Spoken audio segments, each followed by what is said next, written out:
Oh shit. Oh.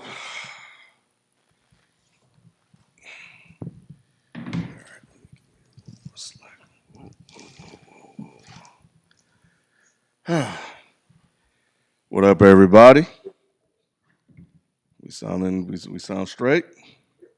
Let's see if I can Check. find y'all on the YouTube here. On the tube you.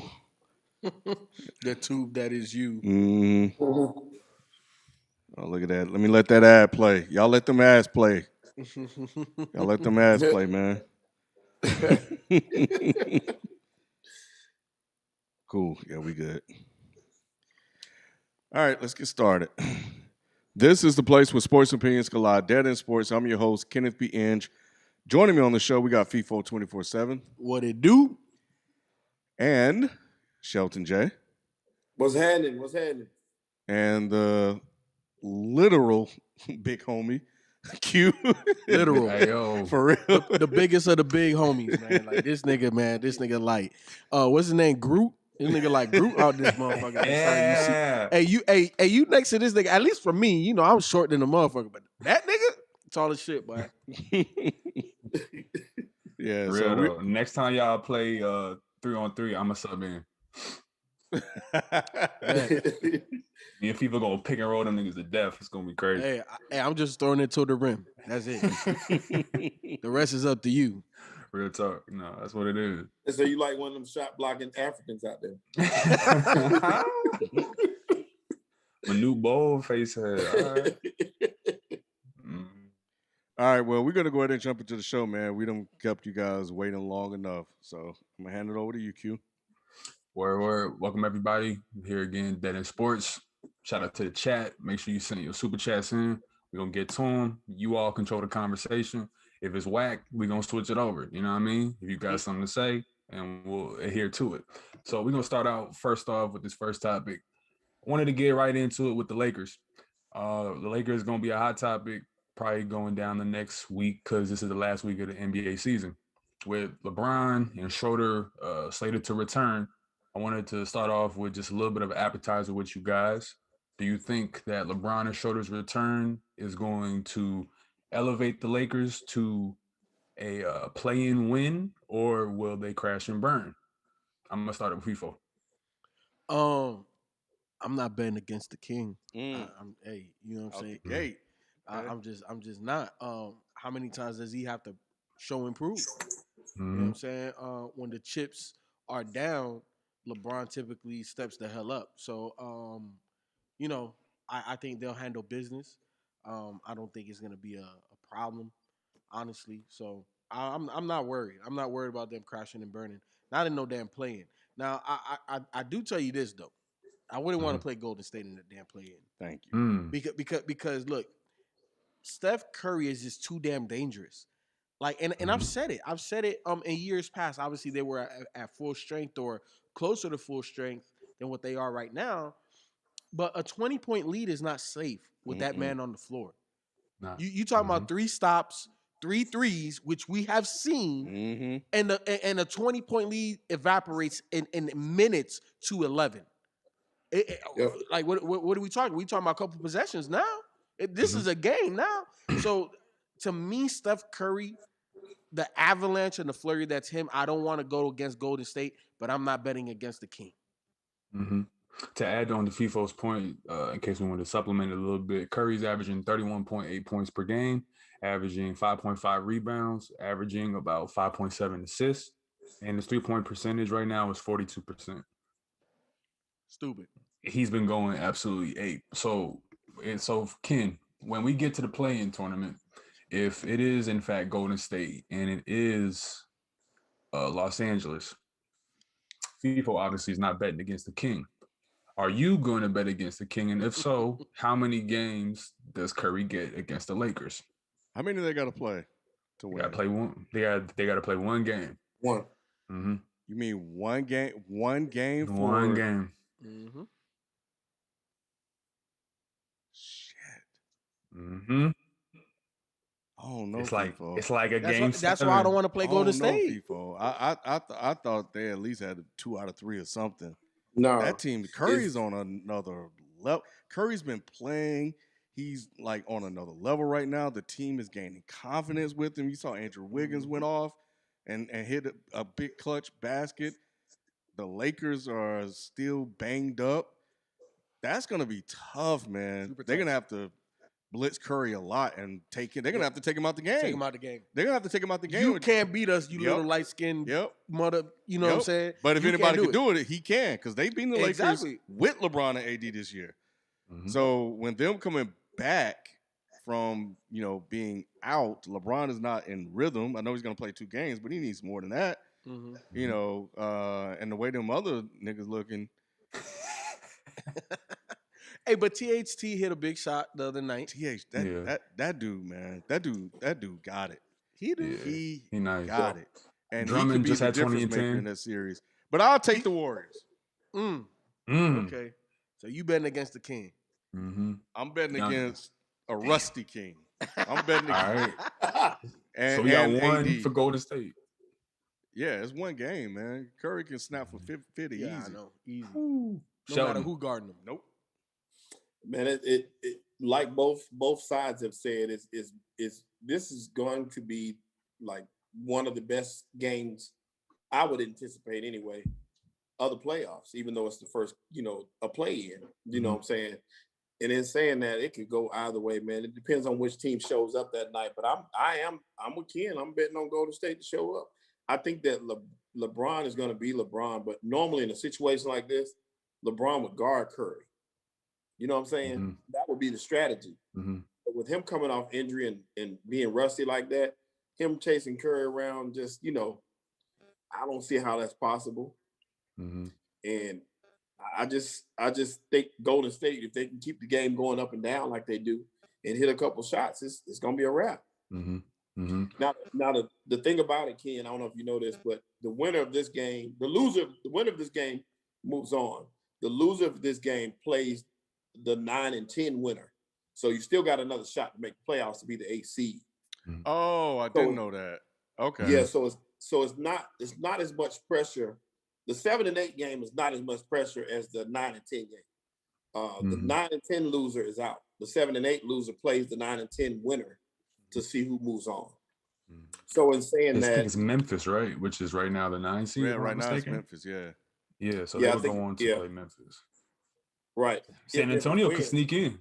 I was gonna say, San if- Antonio could sneak if in. Memphis wins that game, because who's the 10th seed? Is it San Antonio? It should be San Antonio if I'm not mistaken. Yeah. So if San Antonio wins that game, then whoever wins that 9 and 10 matchup is going to be who is 10?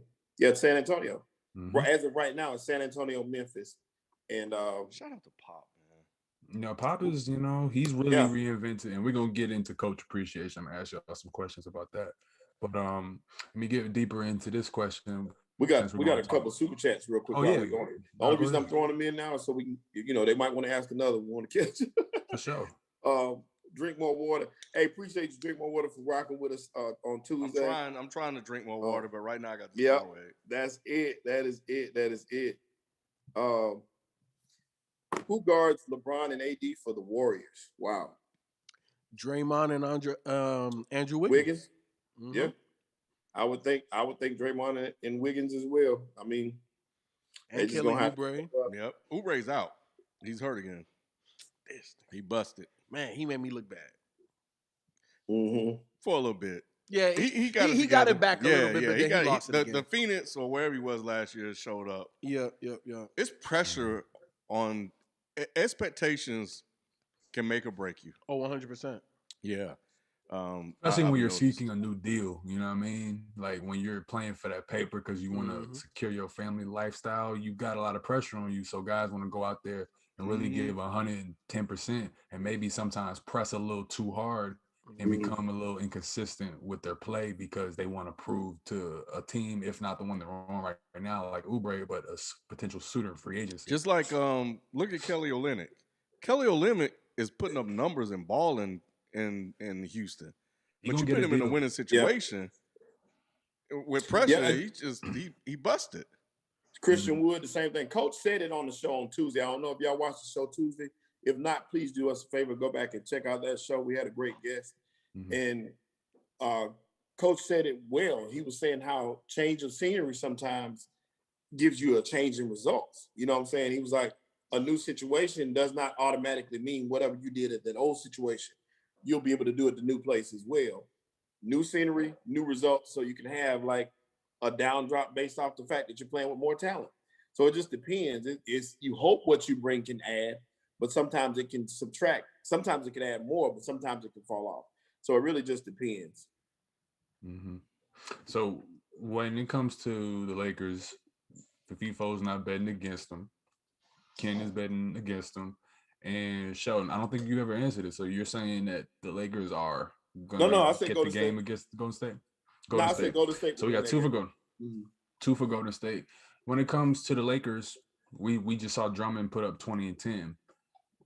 Are we betting on the pieces of the puzzle all coming together, regardless of if they win that game or not?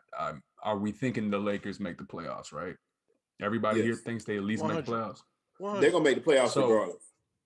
For sure. And I guess I asked that question to lead into, if the Lakers do not make the playoffs, will this be the last play-in tournament we ever see?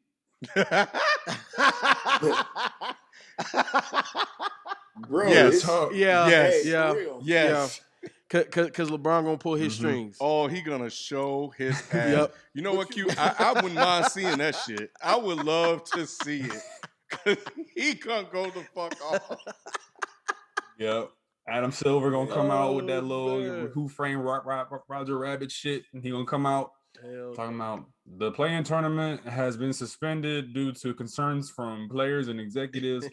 So, you know, it is what it is, man. But so the Lakers gonna make the playoffs. We're all betting on that. But check this out. How far? I just wanted to point out, if you're the NBA, you couldn't ask for anything better. Like, you couldn't. That's the whole point of this. You couldn't. The ratings are so bad that you gotta get this excitement. versus Curry in the play in the for a bonus round. play-in game. What more could you ask for? Yeah, everybody gonna watch it. Yeah. What more could you ask for? And then think about it this way as well. So both of them make the playoffs. You still got them. You know, LeBron against Utah. You know what I'm saying? Let's say if it plays out like I am saying it will. LeBron against Utah in the first round. It's like, that's crazy. You know what I'm saying? You got your upstart against your vet, and same thing would be Curry against Phoenix. You couldn't ask for a better situation than this play-in. You couldn't ask for a better situation. Hey, put some respect on their name. Defending champs, Shelton. Defending champs. You said vet team. You said vet team. Put some respect on the name. That's the defending champs. I was saying it with a capital T, not that team. Yeah, but yeah, that'll be some stuff. But you're right, Q. I wouldn't be surprised if you did see it gone. But I think it's awesome. I think it's an awesome thing to do. Yeah. Even though people can say I don't want to see extra. It's too many people getting a shot. I think it's great for basketball. Right. That one game with everything on the line means a lot. Right. And it's just like the ratings right now are very bad for the NBA because of the coronavirus and whatnot, the reopening and whatnot. We'll see if that affects people's viewing of the play-in as we move forward. But you really can't ask, like you all said, you cannot ask for a better situation because this has a lot of Game 7 2016 energy around it. That this might be, you know what I mean? Like, all right, let's do a do-over. You know what I mean? Let's see if LeBron versus Curry really is, the Pantheon matchup that it was and it continues to be. We'll see. So the Lakers are obviously, a lot of people's minds going to make the playoffs. How deep of a run do we all think they can make with Drummond, Schroeder, LeBron, and AD? Let's assume that they're all at least 85% healthy. I'll start with FIFO. They can get, so if they win the play-in, what seed are they? 7? Yeah, 7. Yeah. So they got to play. If they win Utah the first first. game, they're 7 seed. So if all of the top seeds win, outside of the Lakers, who would they see in the second round? They would see I think Probably they number would one see seed. the Clippers, wouldn't it? Yeah, I think Clippers so. would be 4-5 or 3-6. But the Either Clippers right way- now are third. Either way, honestly, I think the West is wide open because I don't think Phoenix is a legit contender. Mhm. I think they are scary, but I don't think that they've had that ass whooping yet. Obviously, CP is there to navigate them, and I think he could potentially get them to the Western Conference Finals. But they're not getting over that Laker Yeah, hump. they're not fully formed. They're not fully formed. Yeah. They're not ready for that yet. They're not built for that yet. Honestly, Mm-hmm. they're just not built for that. And all of the other teams, like the Clippers, nice, but playoff P. Mm.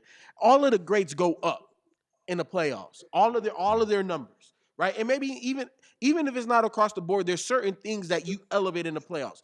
Playoff P, opposite. So yeah, no, I'm sold on them. Even though I like the addition of Rondo, it is gonna make it easier. But nah, man. He's been busted, man. He ain't been doing shit. Okay, but Yeah. look, the Lakers will make it out the West. I don't see nobody really ready. Denver Finals bound. potentially, but I don't even know if they're gonna even have to play them. Okay, so we got Lakers finals bound. Sheldon. I think that the Clippers will still take the Lakers out this year. I don't.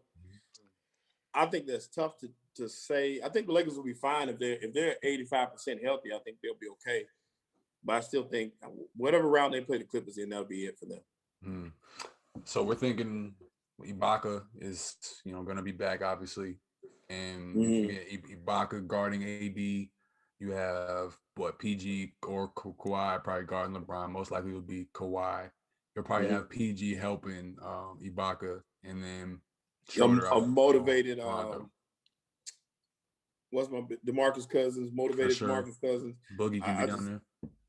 I just think that they have enough firepower, and they should have a chip on their shoulder going in to do this. So that's why I think they'll be able to pull it off. King, so go ahead. You said they don't have enough. Nah, something's off with the Clippers, man. At times they look like world beaters. Then there are times they look like just another regular team. So we'll see.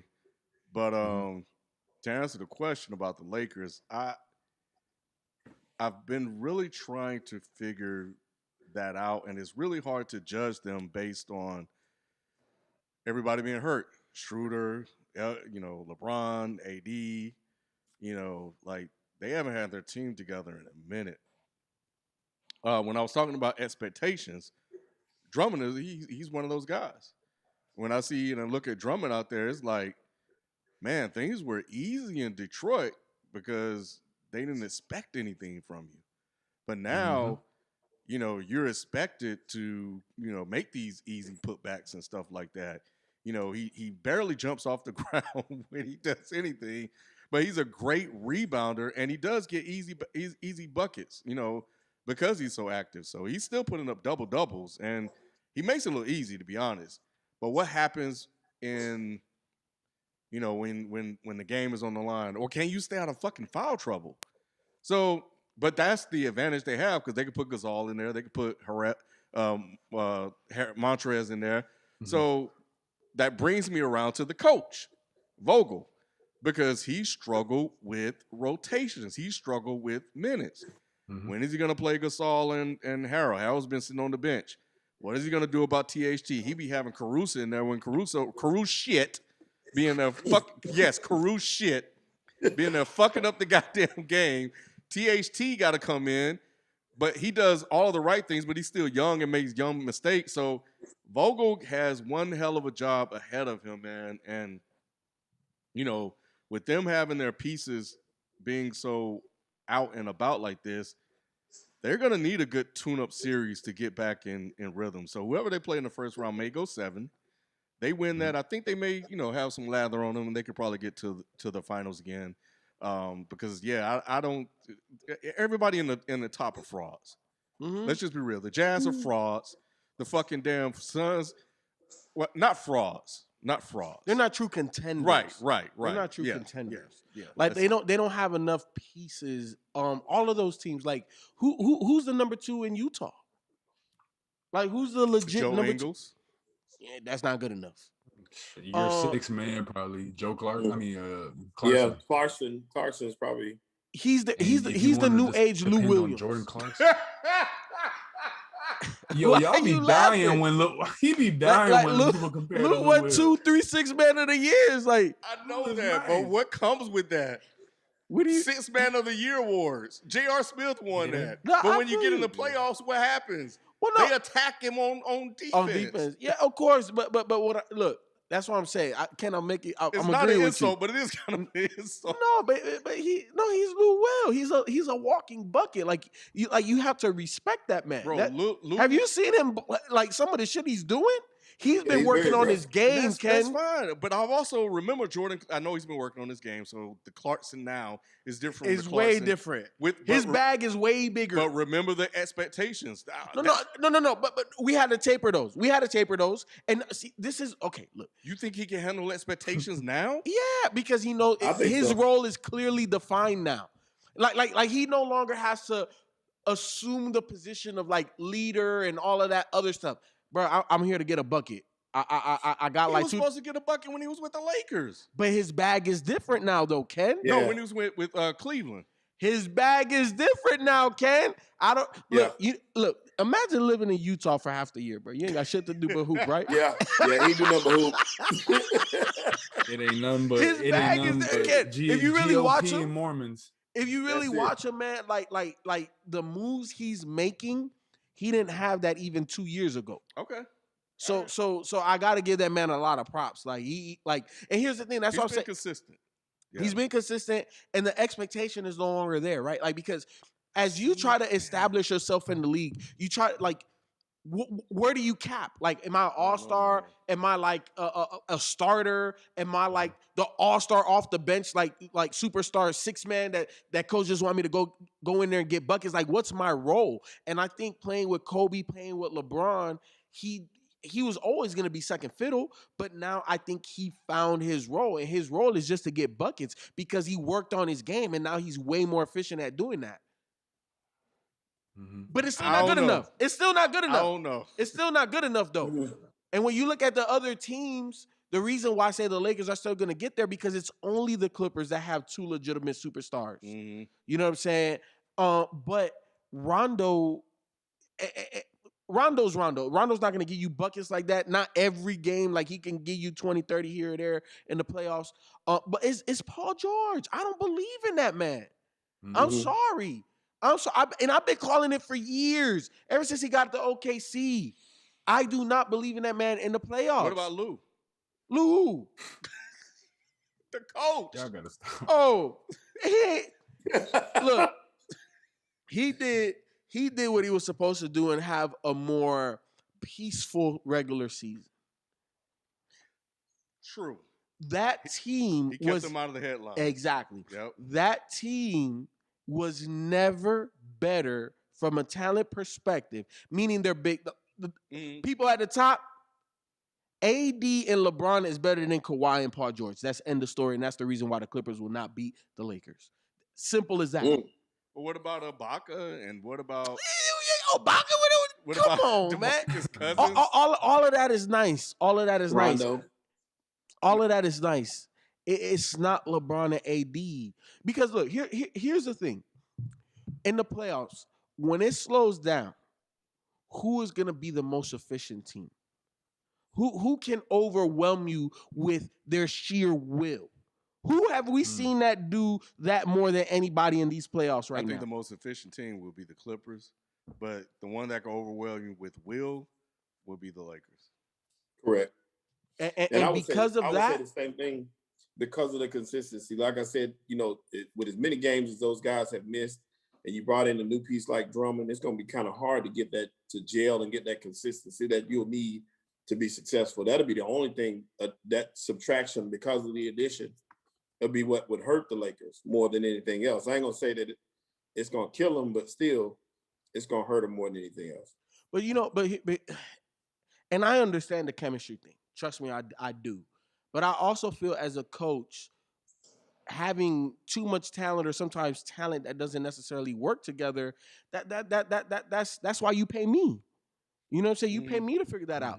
And part of that is how you rotate players. So the first person coming out the game will be Drummond. Drummond will start, but Drummond will probably run more with just LeBron and no AD, more with the second unit. And we haven't seen all three of them together yet. Exactly. We haven't seen that yet. You let AD run with all of the other starters. Let LeBron and Drummond run with the bench guy. Like you come on, man. You can manipulate that. That's why you pay coaching. Well, LeBron's gonna have to take over. Oh, 100%. When he get back, he's gonna have to coach. He's gonna have to figure out the rotations. But that's Pretty LeBron. He's gonna have to do everything. I'm sorry. But Pretty much. hasn't that always been LeBron? But I was gonna say he probably been doing that all the time. Yeah. He's gonna really have to do it now though, because Yeah. they're gonna have to think so much and do so much on the fly that because we got guys who's been playing. Ben McLemore, it's a good pickup. Wesley Matthews finally found his rhythm, but those guys are hitting threes, so they're gonna be instrumental. But when do you play them? So KCP, But see, like, but- when will LeBron's that gonna have to- happen? What? But I think is also that's a lot on the coach. I'm not saying that LeBron doesn't have a say or he can't influence It certain is on things. the coach. But Hey. and this is also why I say the Lakers will win, because in all of the championship runs that every team has, you always get a Ben Mack to have a big game. Just one. I just need one. I don't Yeah, need that's you to what- have that's what- multiple games. KCP was last year. Kind of. KCP, Yeah. all of you other guys that make under 10 million a year, give me one. Just give me one game. If they do that, like they're that good that they're gonna. LeBron James is too ahead, literally, like just too ahead of the game right now to be beat on the court like that. Like you have to come with a Golden State rock. Like the Brooklyn All Nets can overwhelm the Lakers with talent. We'll see. You got to But that's why- overwhelm but the see, Lakers but with We'll talent. see. I think that's why FIFO, though, I think LeBron was setting us up. That's why he kept saying, I'm never going to be back to being 100% again. I think that was a setup, saying like, I don't think this is going to be my year. You know what I'm saying? Just that kind of tone that he was talking in kind of felt like a setup to me. Mhm. So I don't think he believes at this point. Mhm. While we at it, pause for 1 second. We got a boatload of super chats that came through. Go ahead. Got another one. We got like 8 super chats, y'all. We appreciate all of it. I'm gonna go through all these real quick. We're For gonna sure. go through these super chat lines. Hey, we appreciate it. Keep them coming. We need them. And I appreciate all of you. We're gonna start with Kyle O. Kyle O, what's happening, man? Appreciate you. He said Shelton is Malcolm Brogdon still a top 5 point guard at the moment. No. Malcolm Brogdon was befell by injuries. At that point, I think he was, and I think he'll come back. I think he'll come back strong, but he's been out and been hurt this whole time. So I can't put him up there nowhere near that list. And then with the way people stepped up at the end, the Westbrooks and the players like that, they just knocked him way down that list. But at the time, he was balling at the time.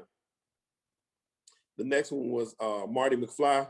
Where does Kawhi go if they lose? He home. He ain't going nowhere. You think he'll stay? Paul George going somewhere. Kawhi leave. Yeah, I agree. If they lose, and if PG fucks up, Kawhi is getting the hell out of there. Kawhi has loyalty to no one but Kawhi. You ain't lying. Do you think he signs with the Lakers? Golden State. I thought Golden that's what I State? said. Golden State. I said See, Golden now State. that's That's fucking what I thought. unfair again. That's so unfair. Yeah, again. but Golden State. I mean, Cali. Aren't they still Coast. paying Wiggins? Yeah. Golden State. But They'll figure it out. him. He Yeah, may you be ain't forced lying. to stay. He may be forced to stay by default because he wouldn't want to go play with LeBron. Mhm. He'll play with That's where Curry. he up should have there. went. But he may. Kawhi. I mean, he may. Nah, never most know. likely Kawhi will stay, but on the off chance, I see him going to Golden State because he's like, man, that's only what a 2-hour flight. Like, let me go ahead up there real, And I don't think he quick. fuck with LeBron like that. Nah, He I don't. think so either. And I respect that ability and I respect that mentality. So to add on to what y'all saying, in a scenario where the Lakers get out of the West, they have to have games where Kuzma hits like 3 or 4 threes. You got to have at least like 17 points from Schroeder. You got to have at least 2 threes from Matthews. Those other guys have to win, kind of like how Shaq always talks about. Adding on to the conversation to keep it moving, unless we got more super. But we got 8 of them, Q. Oh yeah, let's run them off. Let's run them off. I'm gonna run them all down. Edward Owusu, hey, appreciate you, Edward. AD will be at the 5 in crunch time every time. Has he been at the 5 in crunch time? That's what he does. He don't Yeah, play the 5 until the crunch. typically that's where he put him. I ain't seen him play much 5 like that. I see him stand out there at the 3-point line more than anything else. I mean, he's making the shots. But, shout out to Chill Vibes. I just want to say that. Also, man, real quick, for Tigolo, man, Tigolo's mom is having surgery. Miss Gladys in the morning. Hey, prayers up for her. Let her know Dad in is thinking about her. For sure. And keep us posted. And happy Mother's Day to all y'all's moms out there, by the way. For sure. We them boys. Appreciate you, we them boys. The Clippers have no excuses. Lakers and Nuggets are injured. They gotta win the West. I agree. Yeah. Mm-hmm. I agree. Damn, I mean, that's Utah. No Murray. Yeah. Win. Utah, great year. Phoenix, great year, but the Clippers have to. They didn't lose anything, so they should be in the finals no matter what. Mm-hmm. Yeah, you're right. That is, yeah, damn, that's a good ass point. I didn't even think agree with about that. that. They've been just kind of skating on by, man. Nobody They talking have. about them. So if they don't lose, nobody's gonna come at their neck like that. Correct. They I'm have. gonna remember this shit. They've been true. Yeah, they've been true middling. That's what they've been men for real all this whole time. Mm-hmm. Which may play in their favor though. The fact that they've been laying under the radar like they have been, this may work in their favor because they haven't felt much pressure. So the pressure is going to be on the Utahs and the Phoenixes and the Lakers, and you know what I'm saying, the teams like that. They don't really have as much pressure as the other teams because of how everybody else has stepped up. Mm-hmm. Also, the next super chat was from Drink More Water. Drink More Water, appreciate you as always. Andre Drummond has the worst field goal percentage from the restricted area, 51.9% of anyone in the NBA that attempted at least 200 shots. Giannis is at 80.6 for comparison. That's crazy. That's a fact, and that's He why speeds I'm up scared. a lot. That's why I'm scared for the Lakers. I don't want a situation where Andre Drummond is just eating up a lot of space, getting empty stats, missing rotations, getting picked up on pick and rolls, and just destroy. I don't want that for his life. I don't want that for his career. But it may be in his future because what I saw last night is encouraging enough to get a win, but against the Rockets, who was basically running a G League team, they won by 2 points. Yeah. Obviously, adding LeBron James and Schroeder is going to add definitely a big difference. But I'm not in love with his intangibles. But he's a solid player, and I hope that good things happen for him. He doesn't know how to play winning basketball yet. You know, being stuck in Detroit, then Cleveland, he barely played. Like, it goes back to the expectations. When I see Drummond out there, it's like he's just used to running out there on the court and just doing stuff. Now it's no longer doing stuff. Now you have to be smart in what you're doing. You have to follow the game plan. Like you said, you can't miss your rotations. You can't do any of that stuff. You got to play winning basketball. So will they have enough time to integrate him into what they want to do? I don't know, but they just may have him out there being just another fucking Dwight Howard or JaVale McGee, and that may be good enough to get by. It worked with them, so it can work with Drummond.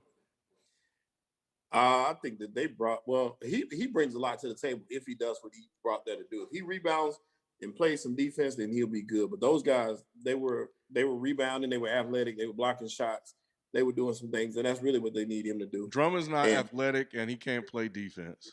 That's what the messed up part about it is. You got Marc Gasol, who actually plays better with that unit, if you ask me. On the bench. So they really need to just give a lot of that time to Gasol and they'll be okay. Because he can at least stop and pop. He's hitting shots. It just takes him 20 minutes to get up and down, get up to the other side of the court. Once the game slows down in the playoffs, I believe that Gasol will have a lot more of a pronounced presence. People cerebral. Yep. Yeah, he's very cerebral. And I want to make a point about, relating to Kawhi's playoff run.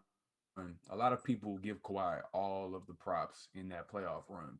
But if you really go back and you watch that Toronto team, Nick Nurse masterfully used Marc Gasol as an anchor against guys like Embiid completely getting them out of their game in key moments. Guys like, obviously the others had a lot more to do with that ring than what people will lead on to. And I think Mhm. that Marcus Gasol can bring that perspective and that championship DNA before coming to the Lakers. So Hmm. that's Yeah. great for him. So he had every right to be frustrated when they brought in Drummond. Absolutely. And, I guess it just has to give him a separate kind of look, but I like the versatility at least. And if you can have those guys be at least 85%, like I said, I do see the Lakers getting to the finals. Yeah, but Gasol's minutes were drying up before they brought in Drummond, though. Yes, sir. So I For don't sure. know why he was bitching like that. Well, I because mean, I get it, but it's just like, bro, you act like you were playing 20, 25, 30 minutes a night. Well, no, I but think that he was brought in for the playoff time. That's when you were going to see him more. Yeah. And I think that's what he was looking towards. It wasn't really regular season minutes he was looking at. It was the crunch time minutes where, his spots. And that was going to come into his spots and how he was effective with the team. That's what I was thinking. But That's what Montrez I got from ain't bitching. You but know, Montrez been in that situation Um, before. Mhm. Montrez never been the guy. For sure. yeah, but he was playing a lot before all these guys came. I feel you. So now Yeah. he barely And, even gets on the you know, court. He But I think Trez has Montrez had a lot of knows that DNP. in the playoffs, he's gonna be the one that's gonna play small ball five a lot. Between him and Yeah. AD, like they're gonna play a lot together. Him, AD, Kuz, Braun, Well- and whatever other shooter has it on that night. The one that they just signed, that Macklemore? Macklemore, Wesley Matthew. Who hitting? Oh, you hit 2 shots. Hey, you playing? You know what I'm saying? Like, Yeah. that's gonna be their lineup. Well, Gasol better thank Kuzma because Kuzma was the one that said, "Hey, you need to play Gasol more." And He they did say that. and yep, and it worked out. It's worked out a lot.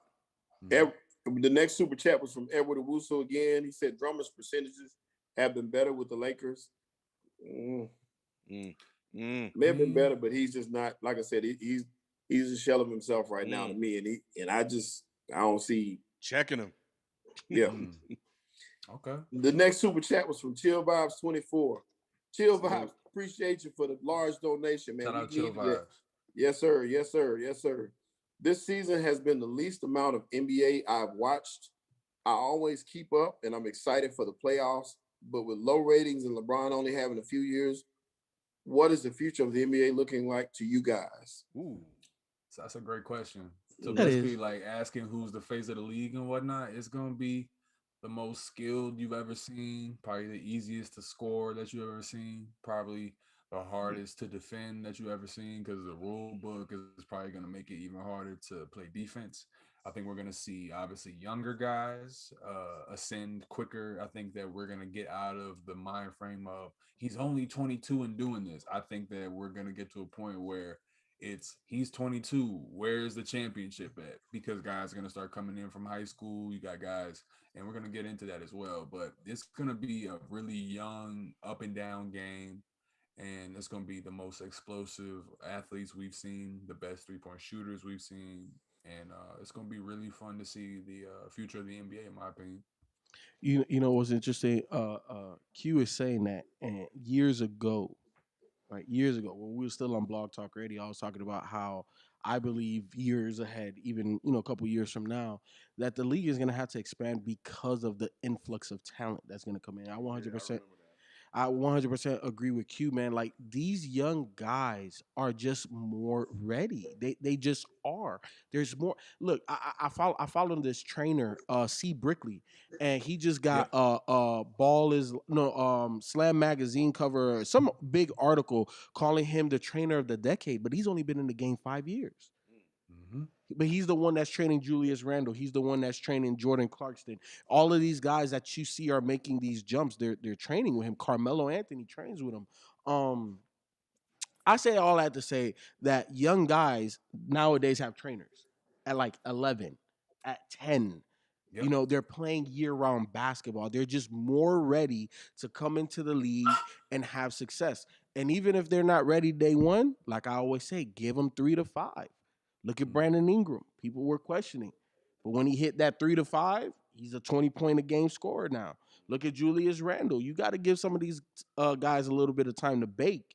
But they're just more ready. The foundation is more there. They could just do more things. Look at There's more Joel Embiid. infrastructure. There's more infrastructure outside of the game, and there's more of a pipeline. Like you're saying, Mhm. even earlier than that, FIFO guys are not training at 10; they're training at 6, 7. They're like in ball handling camps at 7 years old. They're going to NBA cares camps. They're going to players who give back to their home cities. They go to college affiliate camps. They go to JUCO camps. That this is just the nature of athletic talent, and then that actually leads into a thought that I was having earlier, a conversation I was having earlier with a friend of mine. When it comes to the two cities, I believe that are destined for new teams with this expansion that you're talking about. Let me know what y'all think. But Seattle and Vegas One in the hundred. next 10 years easily get a 100. team. I would say probably even in the next 5. For real. Yeah. Just from an NBA business perspective, not from a talent influx shit that I'm been predicting type stuff. Nah, but just from a league business expansion perspective, I look. This is what I say: move Memphis to the East because I don't understand why in the hell they're a Western Conference team. Just Right. geographically, just move them to the East. Add Vegas and Seattle. hmm Do we think the Pelicans become the Vegas Pelicans as a ploy to keep Zion away from one of these big markets, or does the NBA want Zion to go to one of those big markets? I think the NBA likes New Orleans though. I think Mm, the NBA likes. I think I don't know why, but I think they like that fan base, and I don't think that they want to move that. I think that because they already did it, and it wasn't necessarily, So it is what it is. Look, New Orleans needs to stay. Seattle and Vegas, 100%. So Future. OKC needs to go. No, Nah, you can keep them. Just add those two new teams in because the no. talent is just so expansive. And I'm gonna get into a question that adds on to that, but Ken has something to say, I think. Let Oh, me. just Oh, go future ahead. of the NBA. I was sitting here thinking, like, who do I like watching, like, out of the young guys? Like Ja, but he's had a down year. Um, Battling injury. yeah, because of injuries. Mm-hmm. Mitchell, D. Mitch, I like watching Mm-hmm. him a lot. Booker, Mm-hmm. um, Luca, Luke, That's he's that's what entertaining. somebody said. Zion. Hey, come on, Zion, But no, Luca Trey is Young. a young star. Trey Young. mm-hmm. Um, Lamelo, Bam, who? Lamelo. No. Put some respect on Uh, that man's name. No, Bam, don't worry about it, FIFO. Don't worry about it. Anthony that, Edwards, Bam. but nah, yeah. So I think they have some nice young budding stars on the way, and yeah, Lamelo's entertaining, I guess, for Mhm. some. But He gonna commit to that hate. Oh oh my man. goodness. So, but I do think, and we got to see what these young cats do that come Mm-hmm. out. We don't, R.J. Barrett has been up and down, but he has a future. But can he be a star? Mm-hmm. But most of the guys we were talking about are like stars. They're names that have been Mm-hmm. made and branded and built by the NBA. So and they just got to take that and go from there. And I think kind of going to what you're saying. So what do you do with the G League, right? So how do you develop? Where do you find your next Trey Young, Zion, even RJ and Cam? Even though they haven't done much, but they were names, right? Ja developed in the Mm-hmm. in the tournament. Mm-hmm. Like these type of guys, like will the Mm-hmm. G League really be able to replace that? Yes. Yep. Yes. You know what? Now here's the thing. The G League needs to figure out their TV and marketing a little bit more. Mm-hmm. Obviously, this is the first year, and like sometimes you gotta put out there. Oh, snap! Okay, got a little tension. Jalen Green doing his thing out here against some grown ass men. How do we market and promote that? How do we attract more people? This is just year one of it. I definitely think that as they grow it, it's gonna and I haven't changed my stance. It's gonna eclipse NCAA. But that's what I'm talking about. Like, how And that what do they do to get there? Who the all they got to do is just market and promote. They got to figure that out leads me. tournaments. They got to put players on, the top players on opposite teams and stuff like that, and let them battle it out. It's not a difficult thing. It's just you gotta dip your toe in the water to know how hot it is. And we actually stumbled onto the next topic right here. I love when that Hey, I happens. got a couple more super chats before What's we up? go on. What's I'm up? gonna knock all these out so we No, you All good. right. because it's on the same. Some of it's on the same stuff. Vogel needs respect. This is from Edward Owusu again. Vogel needs respect. He's kept the Lakers at the #1 ranked defense in the league for the entire season. Wow. So I didn't know that. put some Yeah, respect. Yeah. man. Vogel's a great Defending defensive champs. coach. He's a Yeah. great defensive coach. He's never not been a great defensive coach. It's always been LeBron and Jay Kidd who's been the offensive guys. Be like, this is the lineups. This is what needs to happen. Edward Owusu, hey, we appreciate the love from you, Edward. Shout out Edward Ed, sending man. a bunch of them, and I appreciate that. Marc Gasol got COVID, so his numbers went down while he was recovering. That is correct as Oh, well. I didn't know Plus, that. yeah. Yep. We got one from Tigolo. Tigolo says, shout out to Dead End fam. No questions, just love. Appreciate love, you man. as always. Shout out Tig, man. Love is returned. Mm-hmm. So thank you No. for the super chats. Keep sending them in. But we stumbled on to the next topic. The topic of, is the NCAA in trouble? I wanted to pose a question of the fact that a lot of marquee guys like the Jalen Greens, like I think Jonathan Kumingas, the Amani Bates of the world, people who are decommitting, people who are choosing the overseas path like LaMelo, people who are opting for the money in G League. Is the NCAA going to become a relic in basketball?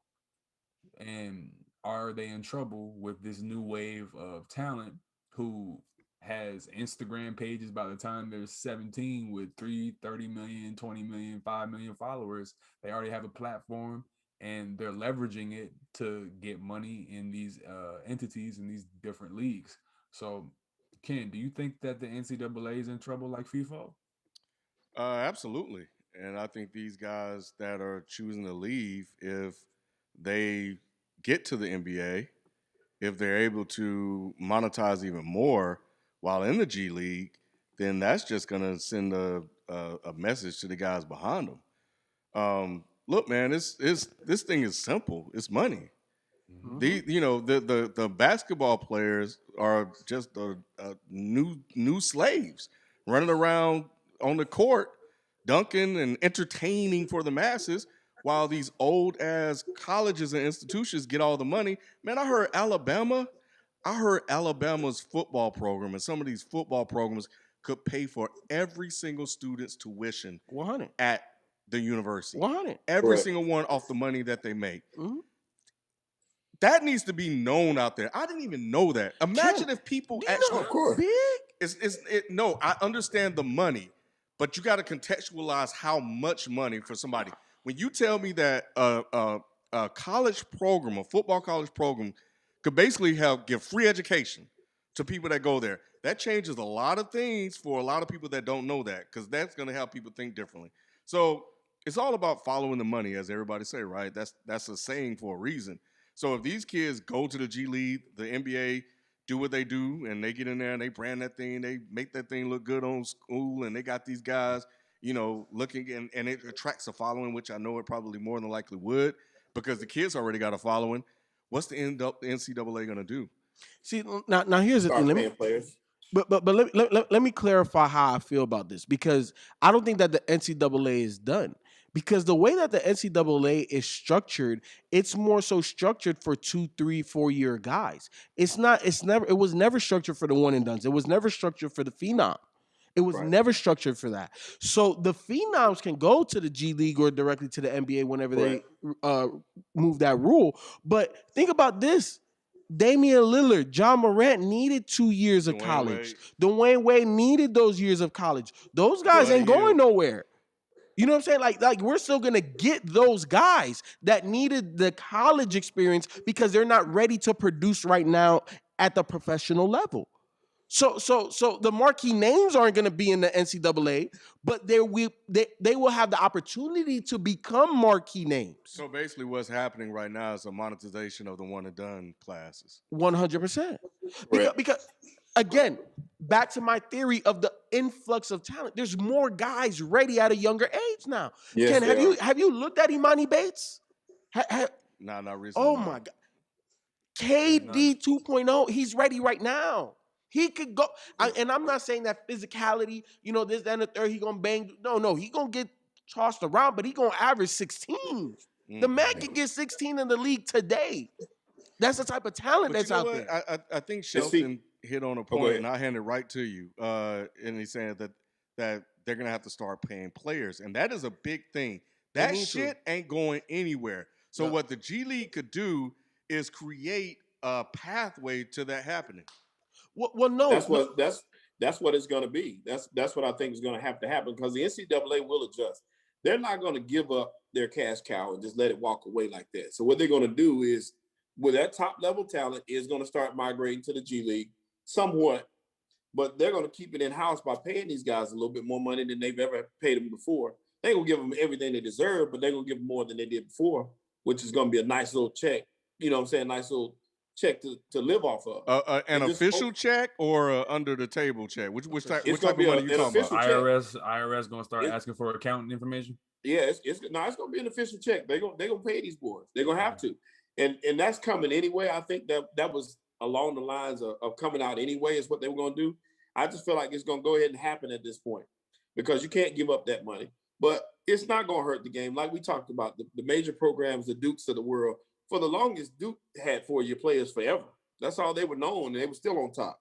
So in saying that, it won't hurt them quite as bad because the one and dones was a new age thing that Mike Krzyzewski kind of brought into the system to kind of adapt to the time. Yep. But that wasn't his style forever. That wasn't how he won all those games. He won it with the 4-year developing players. So that's still going to be there. Those players will still be in existence, and I think they're going to pay them and they're going to keep them there. Yep. Like the Jimmy Butlers of the world. He needed a couple of years of college. And the NBA. Okay, whatever. But either way, He like did. the NCAA ain't going nowhere. The tournament is set up for teams that have been together for a couple of years that have chemistry, and that's how you're going to get the best basketball. The one and done system in the NCAA threw a monkey wrench that were false contenders, right? Mhm. How many of these one and done squads have really won championships like that? They don't win. There's not enough cohesion. Okay. There's just not enough. So when you get a team like Coach was saying last week, or I'm sorry, on Tuesday, when you get a team that has this level of cohesion, they've been through the trenches. They've been to a tournament or two already. They'd already tasted defeat. You brand new and you wet behind the ear because you think that you succeed, you could jump and you about to be a first round pick that you about to win this. Nah, bro, you got to play these straight 40 minutes right now. Yeah, It's but a difference. But maybe to Shelton's point, the NCAA will always continue to have their built-in fan base. But 100. They will. what there's only so many guys that's coming out of the NBA that's been there 3 or 4 years, right? Those lottery picks. We talking about what, 64 picks total, something like that? Yeah. Yeah, Mhm. it's like How many dominant? How many of these 4-year players you expect to get? How many are drafted every year? No. But it's not even 4 year. It's 2-3 year players, right? Like Draymond Green, did he play all 4 years? I wish B was on the show. He did play all 4 years. He played all 4 years. Ken, Draymond did. there's You're talking about guys second round draft picks. That's I what understand. that's what NCAA is going to be, a bunch of second round draft picks. and some gems. Was it Who the Jokic hell second knew round? Damian Lillard's name at Weber State? You knew You're about talking Damian about- Lillard? No, I did not. Right. All You're right, then. You're talking about like 2 or 3. But Ken, but Wasn't that- Jokic a but second that's- round pick? Huh? Wasn't Jokic a second round pick as well? Yeah, he Yep. was. Yeah. He was from overseas, right? Yep. What if Yeah. what if the Yeah. guys be like, yo, I don't want to play. I'm better than these guys in college. I'm gonna go overseas. They may do that too. I Or what really if believe that- or I what if really believe overseas that- kids come yeah. over here to play college? I really believe that it's gonna become like soccer, man. It's gonna become like the farm systems are gonna become it's gonna be multiple of them where there's gonna be leagues that I believe pop up in the next 20 years of NCAA, G League. There's gonna be other entities. There's gonna be an overseas entity. There's gonna be like the Drew League could get bigger, and there could be other talent. Because to me, high school guys who don't get those offers, who don't get those looks, they're gonna be the ones who benefit from the influx of talent. Because oh shit, if Amani's going, then that's a scholarship that a dude who's playing in East Point, Texas, might be able to get a look and become Jimmy Butler. You know what I mean? And I think that the future of the NBA is very bright when it comes to this talent, because as as time progresses, we're seeing skill, the people who possess a certain amount of skills, it's becoming wider and wider. Where positions, as we know, are becoming, it's already been a positionless game for years, but now everything is almost becoming homogenous.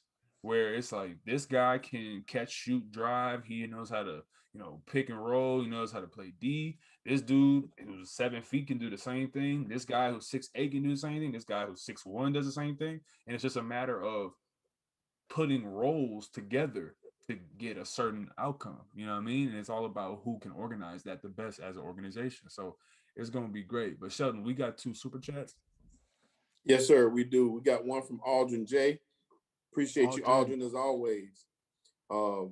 HBCU basketball needs more investment. It definitely does.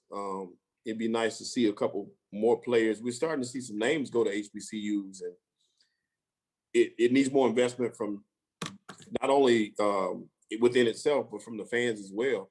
Hopefully that level of basketball steps up and we can see more of it. And speaking to that point, we did have an HBCU head coach on last Tuesday. So go back and watch that if you didn't catch it. But I agree. Mm-hmm. I do too. Yeah, and but yeah, we had 1 or 2 guys go to HBCUs. If they start going to the G League, then what? But yeah, I think I think you're gonna see a HBCU movement happen in general. I think a lot of these guys that play professional athletes are gonna start basically donating their time to those institutions.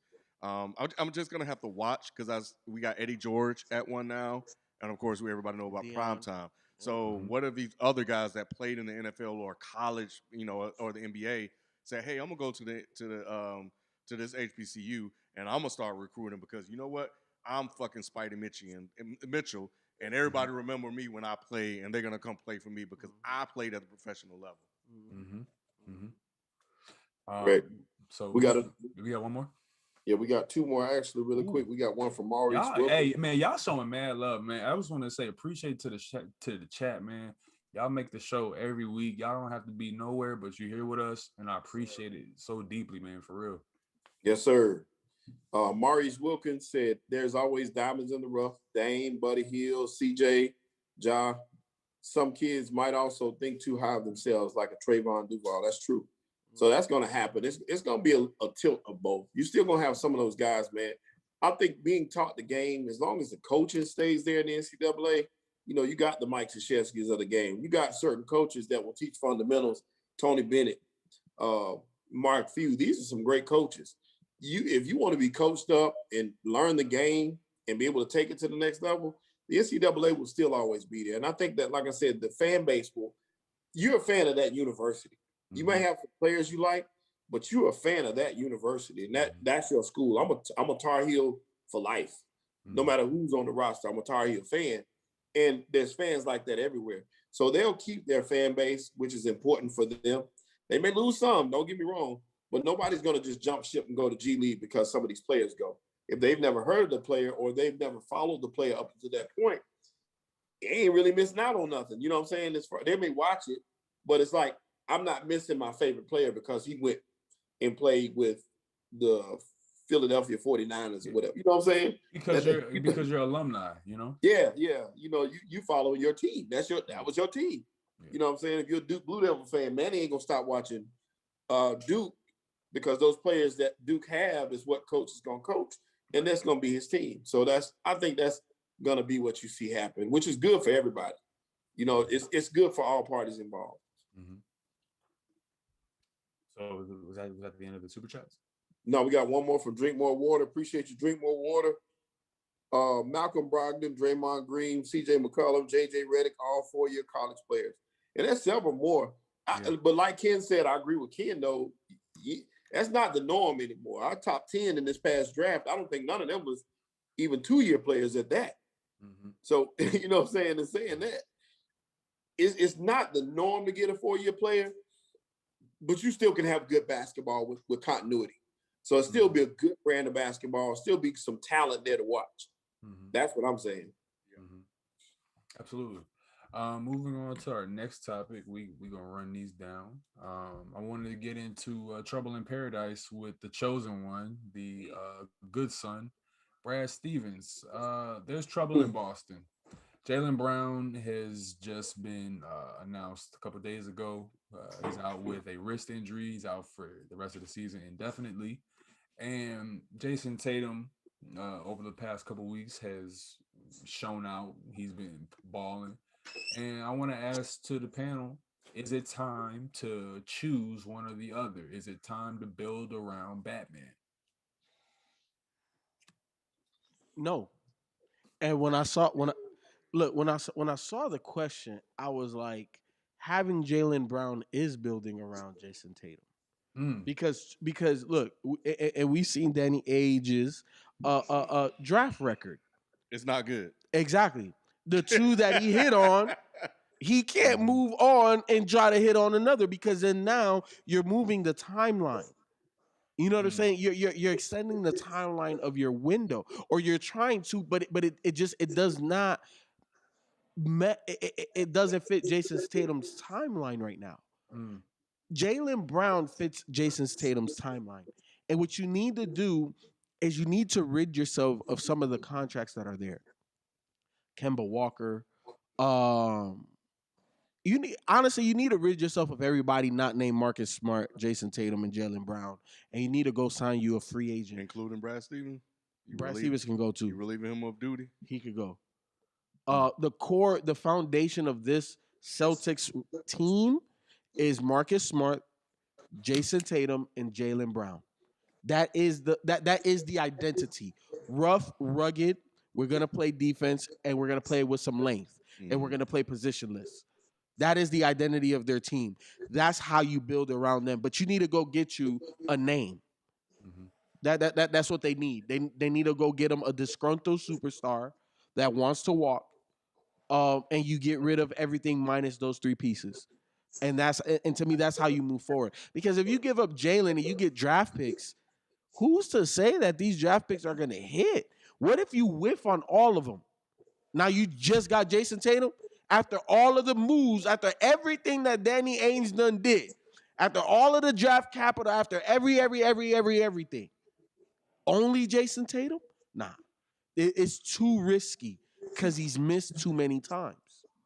Mhm. Can I interest you in a different perspective from certain Boston fans who believe that Jalen Brown is very talented, everyone, but they believe that they can get talent for talent. I've seen, and this is not my opinion, I've just seen trades of people saying that Tatum needs more shooters and defenders around him to accentuate an offense where he is not the primary ball handler, but has the ball in his hand in better spots and being able to dish to guys that he knows are reliable knockdown shooters. So I saw a scenario where somebody said Jalen Brown for somebody like Duncan Robinson and Tyler Hero and a pick. And I really don't hate that, honestly, for Boston. If you're getting talent back. But the question was brought to me by a bunch of Boston fans who have different opinions. So, Kim, you looked like you had a reaction of, is Jalen Brown the guy to you? Is that the second guy that you need around Jason Tatum if No. he's going to be your building block? Ooh. No, I've been on Jalen Brown all year long. People looked at me crazy. The man talented. The man can play. He's a little bit overrated, you know. And I think it's time for the go. Tatum is the guy there. No, he is. Tatum is the guy there. Well, I don't know if Shelton made this point, but it seemed like I think Shelton disagreed with this. It don't matter. It seemed like they do the same thing. Jalen That's what, Brown yeah, I said that. and who said that? I did.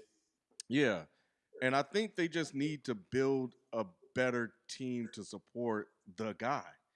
You know, because they're gonna win games just off sheer talent alone. But like Q saying, if you can match that talent in other pieces, not Duncan Robinson and Tyler Hero, Right. but guys, talent, just matching the talent in two or three more pieces. Why not, FIFO? Because while I somewhat agree with the statement that They both do the same things, but they're more talented at different things, even though they do the same things. Jaylen Brown is a way more talented defender than Jason Tatum is. And Jason Tatum is just way more talented offensively Mhm. than Jaylen Brown is. And the main reason why I disagree with this notion is because the best players in the league are still LeBron James, Kevin Durant. Okay. And you need multiple bodies at an elite level to be able to compete with those guys, because those are the two main guys that's going to be playing for a championship. Now you have two of those guys, and that is very difficult to find. Think about this. Name me another team that drafted two of them. I Two can name guys? you a team that passed over Giannis for Kelly Olynyk. I understand all that. Name me a team that drafted two of these type of guys outside of OKC with James Harden and KD and all of them. Shout out to Oh, whoever said that in the chat, by the way. Two wings. Two dominant wings two on both talented ends of the players. court. Golden State, Yeah. On both Philly? ends of the court. Klay Thompson and Philly? Harrison Barnes. Damn, Philly. Okay, I'll Hey. give you the pass. Fine. Sixers? Even if I give you that pass, you can't name another one because it's very unique to get two guys of this particular skill set at the same time. It's very unique. I propose they have the same issue that the Clippers have. They don't have a Mhm. 2-point guard. You got two guys that are better served to play off the ball, constantly creating. That takes them out of their game. That takes them out of their rhythm. If Jason Tatum's going to go, you give him the ISO, everybody clear out. Or let the point guard do what he does and get him the finish, catch and shoot, catch one dribble you at the rim. They don't have that guy. Kemba's not that guy. You know Move what? on from the you know what? Kembas. See, you know what? Injury aside. By the way, the 4-man lineup of Smart, Tatum, Brown, and Walker, they've played about 294 minutes together at total all season. Let me ask you all this: is this season different if we trade Kemba Walker for Lonzo Ball? Yes. Like that perfect point guard for the scenario. Another guy that can switch 1 through 3 if need be, can hit open shots, wants to pass the ball, is going to get everybody involved. Jason Tatum scoring average, Jaylen Brown scoring average goes up at least 4 points. Two easy buckets a game. Easy. Just because of Lonzo's presence. Or you can trade Jaylen Brown for Lonzo Ball and then and some other people. Hell no. Get Why Kemba not? out. Because Kemba, So trade Kemba for Lonzo Ball? yes, straight up. If you can do a sign and trade, you got to do that. Yeah, Straight I up. mean, yeah, that would be the better trade. Yeah. Straight up. Yeah, Like, that would be the better trade. Look, Lonzo fits that. And then Lonzo and Marcus Smart, to a degree, are interchangeable. Aside, how many true point guards do we have in the NBA right now? It's a handful, but they're still there. Only a couple. Like, there's Lonzo. Ja. Okay. Mike Conley. I know you're not. Who you say? Mike Conley. Mike Conley don't even play no more. LaMelo, because of the passing. Okay. No, I give you LaMelo, that. he's something different. CP Shea obviously. Gilgeous-Alexander. Well, just Yeah, young. too far. Okay, let me rephrase it. Young. Oh, True- younger. Yeah, young. Shea ones. Gilgis. Yeah, Shea. Ah. Shea, LaMelo. You said point guards, right? Yeah, true point guards. Yeah, true point guards. Like Oh, young ones. Shea ain't no point guard. Yeah, he is. It's a point guard. Yeah, he is. Not really. How is Like he in not? the mode of like the CP3, or in the mode of like Lonzo. When we think Lonzo, we think Ty- like Tyrese Halliburton. OKC is like I think like 17 and 20 when he plays, and they're like 5 and 21 when he don't play. Shaw's that This dude, is Shea. man. He's more of a shooting guard though. He's a Nah, combo. man. Yeah, guard. combo. I don't know about that. I think Yeah, Shea plays Shea's more shooting guard than point But I guard. thought he played more point guard than He Shea. does play more He's point definitely a guard point than guard. He's definitely a point guard. No. He's a combo guard that plays point. That's what he is. Yeah. He's the Because main you have ball combo handler. guards that play two. He's a combo guard that plays point. Okay, That's all what he right, is. you know. Yeah, there's not many, Ken. There's not many true point guards. But again, it's pieces of a puzzle. You got two wing guys that, again, are finishers. They're finishers. Can they create? Of course. Like, if you're going to be an elite wing, you got to be able to create your own to a degree. But you need a point guard to be able to set the table to get you And do easy we trust buckets. Danny Ainge to do that? I don't. Ken, I'm Danny Ainge's on the hot seat. The Goodson's on the hot seat. Like I said, get rid of everything not named Marcus Smart, Jason Tatum, Jaylen Brown. That is the face. That is the identity of the Boston Celtics moving forward. Well, I just we think looking Brad at Stevens succeeds with less talent than more talent. I they've agree. they've just made a lot of incoherent moves, man. Like we said a couple episodes ago, I think that they're the Pelicans East. I think that they are like the diet version of like what FIFO's saying, Kawhi and PG. You have two guys who can virtually do everything pretty damn well, and you have one guy on each team who can go nuclear at any point offensively. I think with PG and Tatum, they both have like a lot of the same herky jerk. They have a lot of the same handle fluidity, but it's just the incoherence of the roster right now, and the fact that they bet on Kemba and he hasn't been anything close. Do we all think that Kemba is on the downside of his career, or is this Yes. this For is a sure. bad year? For No, sure. No. For sure. no. I think he could be revived, but he's on the downward side of it, Ken. Kemba is just one of those Kevin Love kind of guys. Mm, I think he just got exposed. mm, He, in Charlotte, everything looked nice. But again, we've talked about this earlier. We've talked about this in the past. When there are expectations, things change. Can you win when you're expected to win? When people don't expect much out of you, yeah, it's easy to go out there and do all that. But mhm, what are you going to do, Drummond? What are you going to do, Kemba, now that you're in this situation? Like, mhm. what are you going to do? And Yeah, I think Kevin Love, so it is And I what it think a is. lot, like I said, a lot of it was, he's starting to have some little leg injuries and little nicks and knacks here and there. And his game was predicated on the fact that he was quicker than everybody else. He can get a shot off quick. And right now, he's just not the same quick guy he was. And he's not the same player as he was in Charlotte either. That what you said is true too, Ken, but that's a big part of it too. So he's on the downside. I think injuries are starting to catch up with him. And every now and again, it's something different. It's something going on with legs mostly. And that's a problem for a player that's It's called undersized. pressure. Yeah. Boston just needs to move away from these shorter, smaller point guards.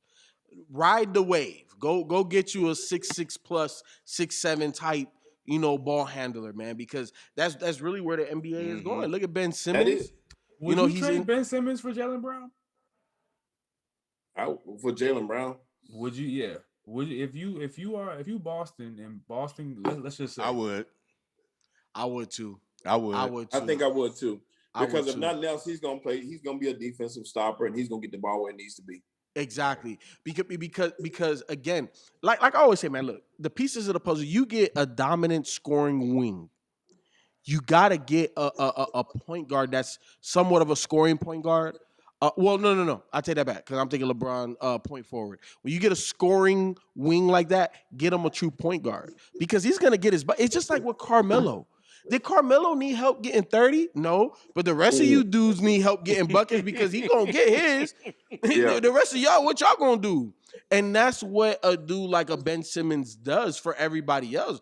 Jason Tatum gonna eat, and then them boys gonna run. You talking about two guys 6'10" out here just running and gunning? Hell yeah! Put up 60 this year too.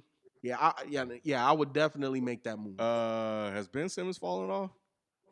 We're gonna talk about that in a second. Ben Simmons is just please, Ben Please, Simmons. we gonna talk about that in 1 second. Yeah, we gonna Hey. get there. The super chat love continues. We just got 3 of them real quick. Let me say these real quick because they're all on the same subject. Appreciate Sure. you all. Andrew Canada, my man. Breaking up Jaylen Brown and Jason Tatum would be stupid. Mhm. Boston just needs a playmaker to put those guys in their spots, and the Miami Heat trade would be horrible. They're already bad on Diaz is. I agree with that particular trade. I ain't gonna say all trades would be bad though. Mhm. It would just have to be the right situation. It would have to be the right. It would have to be the right look, and it had to be probably multiple pieces to. Yeah, for sure. I don't know if too many people who would be willing to trade somebody heads up that's worth it. Right. Marty McFly, Marty, we appreciate you. Kemba's prime years were wasted in Charlotte. Small guards don't age well. I am biased. I actually know him, went to college at the same time. Kimba also last multiple year college guy to go Yeah. pros. What he said. Yeah. Mm-hmm. Yeah, Kimba had a great run in college. He played a long time in college. Yep. And a lot of games in Charlotte. Yeah, and like I said, the legs are the first thing to go when you're an undersized guard. It's not a good thing unless you got something to fall back on. He was never a great defender anyway. So when your legs are gone and you're a poor defender, that equals trouble. Yep. That equals trouble. Tigolo Kane with the next was it. Marcus Smart sucks. Damn. All right. He's just good at what he does. Yeah. Yeah, like he's you him. can't judge him on the numbers. Right. The yeah. numbers, he's not a numbers guy. Nah. He's an everything. He's an like that intangible glue guy. guy. Yep. Yeah. 100%. Yeah. He really is. He's an enforcer. He comes in and does your dirty work when you need him to. You know what I'm saying? He'll hit a big shot every now and again too. Yep. So in saying that, I think he's a necessary evil for a team like that. You just can't. He can't be a focal point. No, not at all. But he helps you win games. And he's 1 helped them million win a %. lot of games. 1,000,000%. He's a mini Draymond Green. Mm-hmm. Yeah, that's what he is. He's Draymond at guard. Yep. I can see that. 100%. We don't have a lot of those guys in the NBA anymore. You don't. Those Tony Allens, Marcus Smart, don't. Draymond Green. They've been kind of like those, those Shane Battier types. Those, Avery Bradley when he Ron was in his prime. Artest, Bruce yeah, Bowen. Ron Artest. You know what I mean? Those guys, man. They've been kind of Yeah. rule booked out of the game, as I like. And to it's say. so crazy about that though, because that was like I told y'all at a pro camp my brother went to. They told him that. They said you need to find your niche, find out what works for you, and do it because they don't need you to come to the league at that level and score 20. They don't need you at 20 a night. Marty They need you McFly to. said Marcus Smart is a bigger Pat Bev, so he's overpaid. Yeah, He is bigger than Pat Bev. He's a better Pat Bev. Y'all in here roasting the players, man. Good God. Oh, Hey, God, at one point, Pat Bev was valuable too. So Man, Nah, Pat Bev is not valuable, man. Stop about it. 3 seasons ago, everybody Yeah. was talking about Pat Bev is an enforcer. Now y'all acting like y'all ain't got no love for Pat Bev and Snoop Right. Dogg. No, Like, what's wrong with no. y'all? Like, You know Yeah. what, Q? Like- he fucked up when he thought that they had the new Warriors last year. I'll Yeah. never Hey, forgive hey, him for that shit. I can never forget when they had him and Lou Will was in that casino and the Kawhi news dropped, and they was all like in front of them doing the little selfie camera talking about do not talk to us. Don't talk to And you know what? Ain't Hey, but nobody didn't that talking man about guard didn't he guard LeBron? No, wasn't he guarding LeBron in the series? Man, he was trying to he was guarding KD's kneecap. That's what he was KD, guarding. he guard KD. I knew it was some big man. He was guarding KD's kneecap, dog. It didn't Hey, go the way they thought it would. That's the last person Tigolo. you want to win a title. I'm saying. Mhm. Well, if he win a Tigolo title, said- we're not gonna hear the end of I'm it. saying He told Abolish- Steph Curry, we legal got the suit. next 5 years. We gotta abolish the I Pat would- Bev I would industrial feel complex. I would feel some kind of way if I was Pat Bev, but you telling me that all you need to do was bring in Rondo, and now the ship is righted. That's like that's a slight to him anyway. Mhm. It Tigolo is. said Marcus Smart is just Pat Bev with a twist. He's Nick 2.0. Oh, Y'all ain't here. Y'all off. It's just this day. I don't know what's happening today. Y'all feeling good. Y'all feeling good today. Yeah. Oh my goodness. Okay, so Oh, we gonna wind it down with the last 3 topics. Playoff pressure. I want to ask the panel, who has the most pressure going in? I have 3 players listed that I believe have a mountain on their shoulders. Oh, you mean player wise? Player wise, I want to ask 2 questions. Who has the most pressure, and whose position would you rather be in? Number 1, Ben Simmons. Number 2, Giannis Antetokounmpo. Oh, Number that's it. 3, Paul George. All right, let me go All right. first. Hold on. Let me go first. Let me go. Go first. Who All has right, the most so- pressure? Who would you rather be? I'd rather be Ben Simmons because I have the best teammates. And he complements what I want to do, which is pass. All he got to do is finish. So I want to be in that situation. And also because if we win 2 playoff series, they ain't no pressure on me. I'm not the guy getting 20 points anyway. I'm just out here playing defense and making passes. So, hey, we won 2 playoff series, all the pressure's off. In terms of Kawhi, you said Giannis. He don't have much pressure because Brooklyn took that pressure off of him. That pressure win the championship is like, oh, okay, well, Brooklyn got a lot more. I think they should win. They are definitely more talented than the Milwaukee Bucks. So Brooklyn took that pressure off of Giannis. But that boy playoff P. First and foremost, you gave yourself a nickname. That's a no-no. You earn nicknames. You don't give them. The other thing is that I was telling Ken before we started recording when I saw the outline. All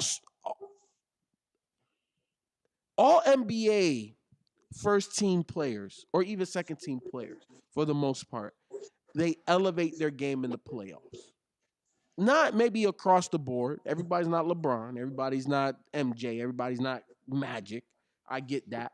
But there should be certain aspects of your game that you're playing at an all-time high when the chips matter the most. And when we look at Paul George, Mr. Playoff P, he's worse in the playoffs than the regular season.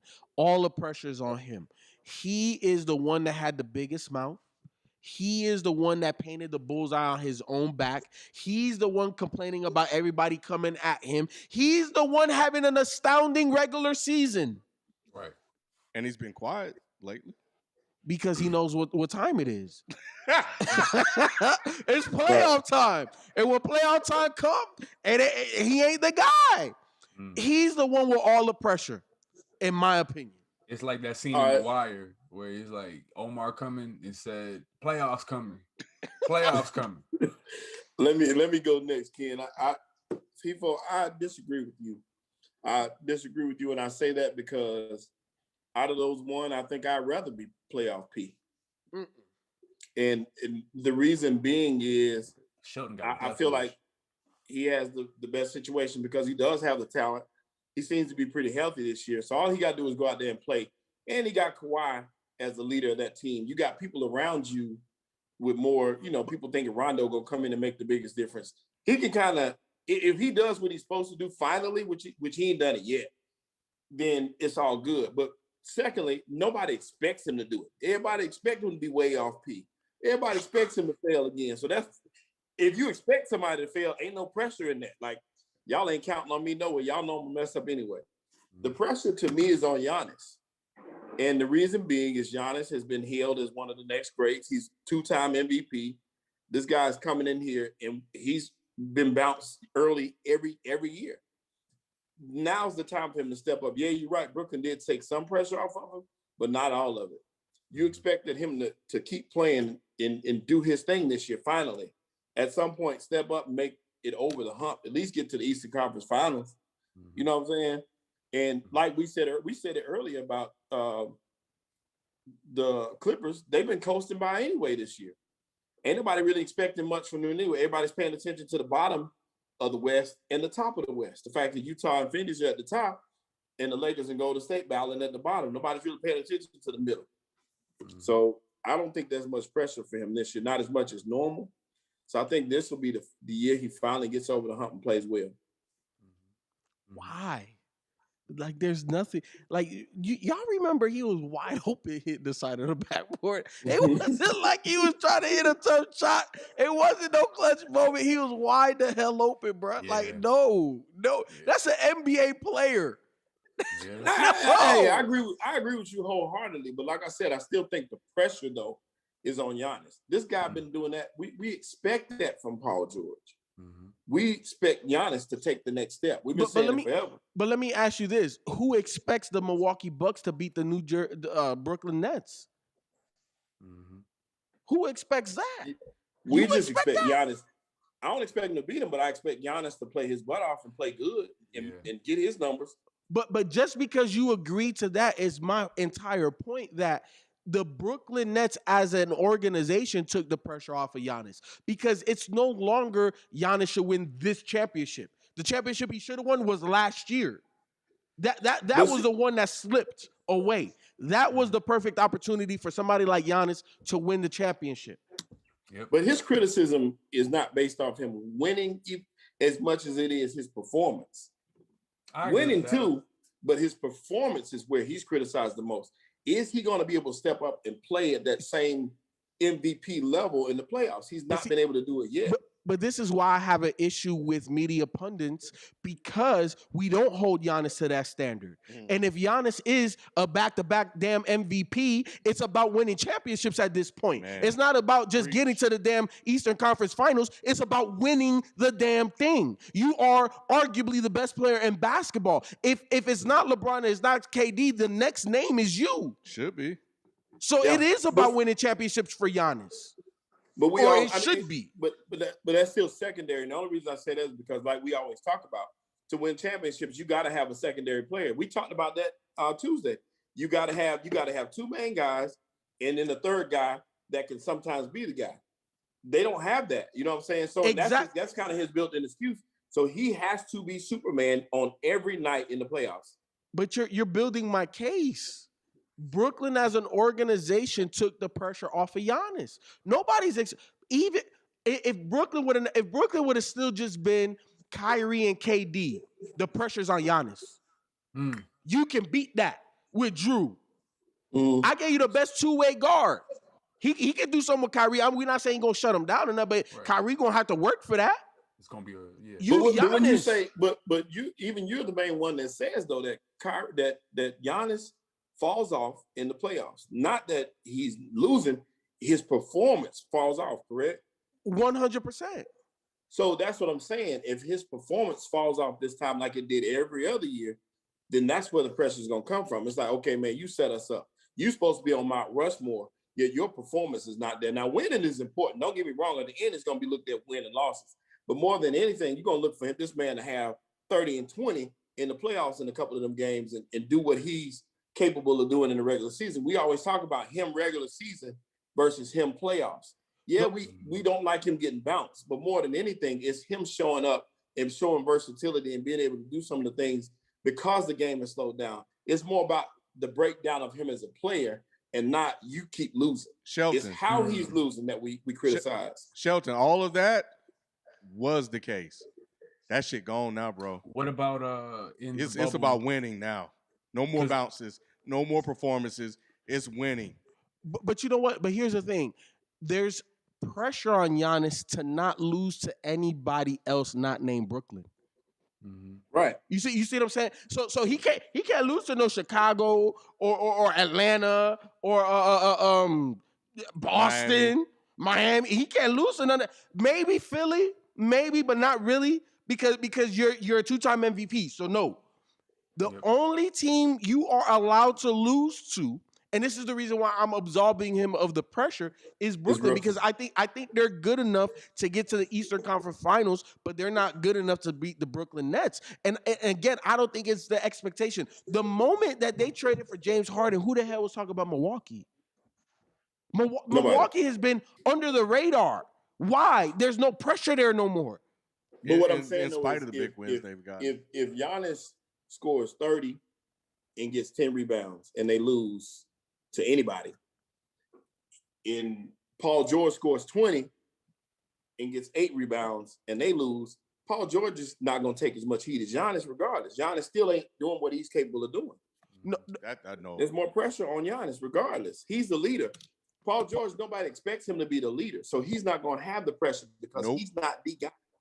They're going to light Paul George up. Yes. The memes are going to be insane. It's going to be, but what I'm saying is it's already that. He's already getting that fire.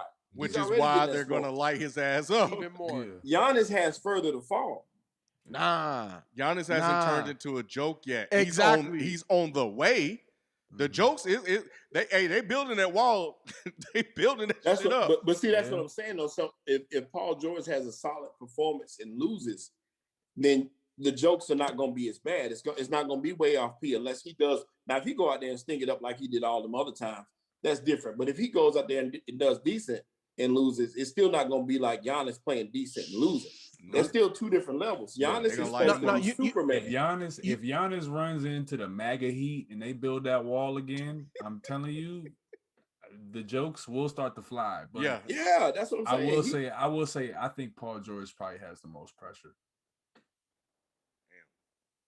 It has to, man. You know what I mean? I'm just thinking about his performance last year, the memes, the act, like the blatant disrespect to his family, the blatant disrespect to, man, stop using mental health. People thought he was a liar about that. We don't know. People was I like, did. man, you ain't depressed, you ain't got anxiety. Shut up, you missing. And that's just what it is. Like, he gotta come out and show people, yo, I got 30 this game, I got 30 this game, I got 30 this game, I got 30 this game. But I he believe I believe Shelton's point makes more sense for PG, where if he goes down swinging, people be like, you know what, PG shut out, man. He got heart. You know what I mean? But if Giannis go down swinging, and it's, you know what I mean, the first round or the second round, people are not trying to hear that because Mm-mm. the whole stigma of the East. right, and Giannis is once again Giannis is the face of the franchise. Paul Right. George is a face, but he's no longer the face. I mean, you know what I'm saying? What you That's talking Kawhi. about? Paul George, the face of the playoffs. Hey, he is the face of the playoffs. Man, let me Hey, we got two address. quick. No, you know what, Sheldon? Let me get these because they've been going ham. So let me go ahead and address these super chats. I was gonna say they for you too, Cutie. That's Yeah, why. no, you know, matter of fact, go ahead and read those out, Sheldon, because I'm gonna get to those. Yeah, they both from Drink More Water. Drink More Mhm. Water said Joel Embiid was 6-4-1 on 3 for 9 shooting. Giannis with 40, 15 and 6 on 14 of 18 shooting. People got to stop giving Embiid a pass for just 50 great games. Then he also said Embiid was 17, 8 and 3 versus Toronto in the 2019 in the Eastern Finals, and Giannis with 22, 12 and 5 versus Toronto in the Eastern Conference Finals in 2019. Didn't they lose this series? Okay. They both lost. I'm kind of scratching my head where the chat is going because I'm trying to find the logic in Joel Embiid. His average is like 25 points a game and 11 rebounds in the playoffs. People say I don't keep the same energy for Embiid, but I do. But the thing is, though, is that Embiid's career doesn't have the same trajectory and expectations as other players do. So if you look at that Toronto series, who was our best player in that series? It was still Joel Embiid. Who was our coach? Brett Brown. Who was our coach in the playoffs the year before that? Brett Brown. We lost to the Boston Celtics. And we had JJ Redick and Ben Simmons in, I think, his second or third year, and still hasn't shown much progression as a shooter or much on offense. Joel Embiid definitely has to prove something to me this playoffs, but I'm not getting the whole like charge of him being a fraud because last year in the playoffs, Ben Simmons dislocated his knees. So I'm supposed to kill Joel Embiid when your second best player is Shake Milton. That doesn't make much sense to me. And you're playing Boston with Tatum, Brown, Kemba Walker. I think they swept us, right? So that was definitely, disappointing to me. But I can't look at Joel and be like, "Oh, you're a fraud, dude." When you average 25, dude had stomach flu, whatever he says. That was disappointing. But to your point of one game against Miami tonight where he had a bad game, that doesn't make much sense. Dude is an MVP candidate still, was MVP candidate for most of the season. I don't get how that's just 50 great games. But Jokic gets to be this great thing. Embiid's doing the same exact thing. He has a number one seed in the East with a new coach. So I'm trying to find that logic. I can't really find it, but that's a good stat to use. Um, Embiid does have a lot to approve this offseason, but really, until I see better pieces around him, I can't even judge like what we're gonna be in the next couple of years. I don't think Ben Simmons is a complementary piece for Joel Embiid, and Tobias Harris hasn't proven to me to be anything more than a flash in the pan this season. He's definitely been very consistent, but that's the first time I've seen him be this consistent besides his season with the Clippers.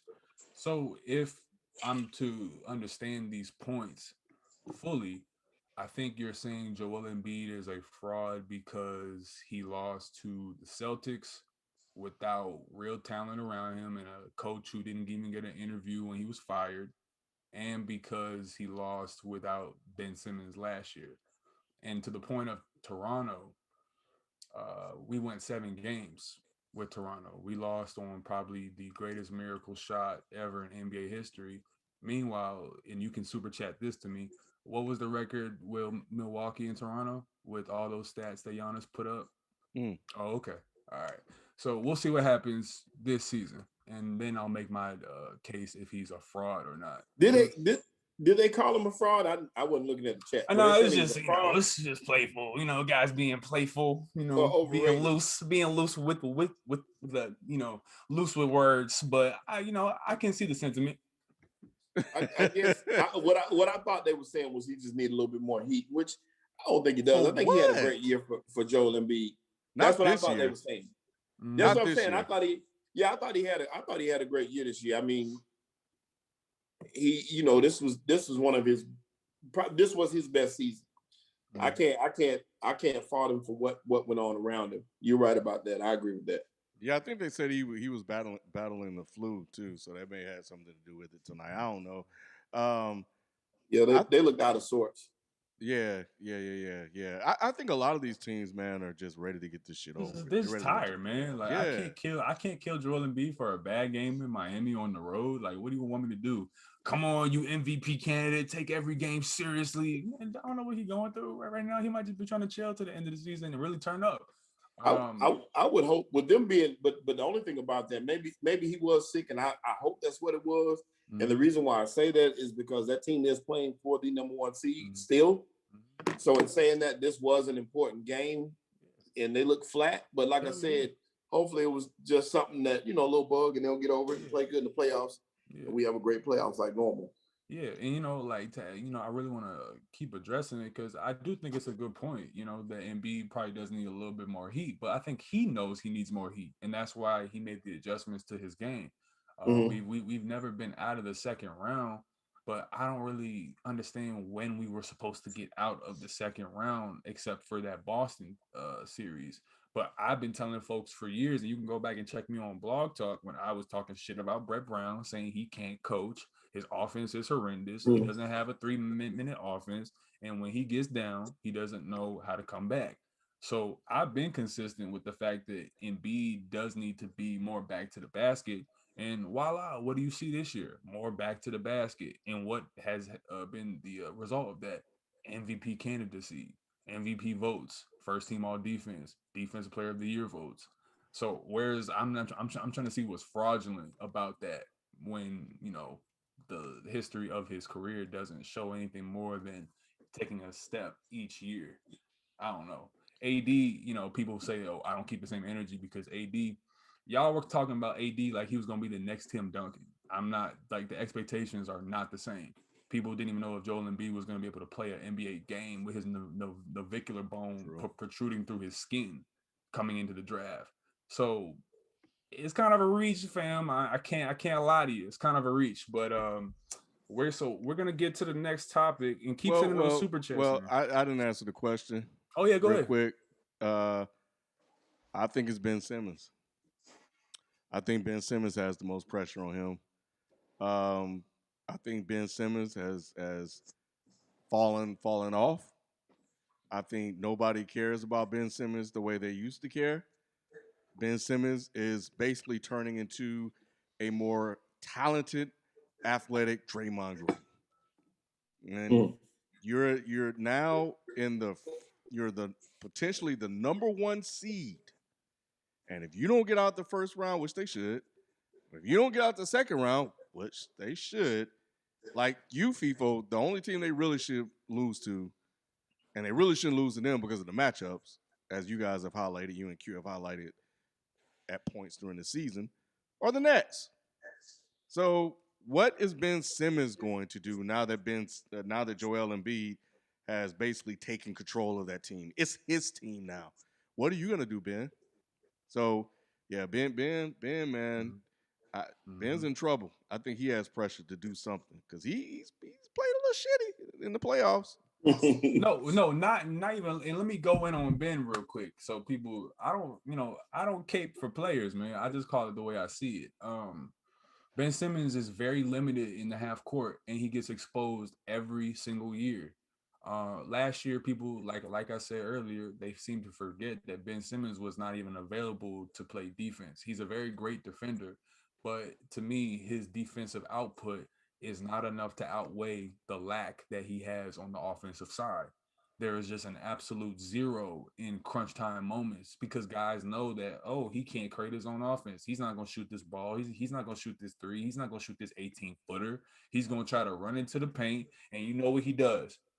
Throws it out to a shooter, the guys rotate, and we have to keep passing the ball around the perimeter until Embiid forces a shot. Now, a casual will look at that and say, oh my goodness, Embiid is forcing shots and he's going, you're looking at, scoring percentage and whatnot. But tell me what you're supposed to do when you got basically a zero on offense as your second best guy.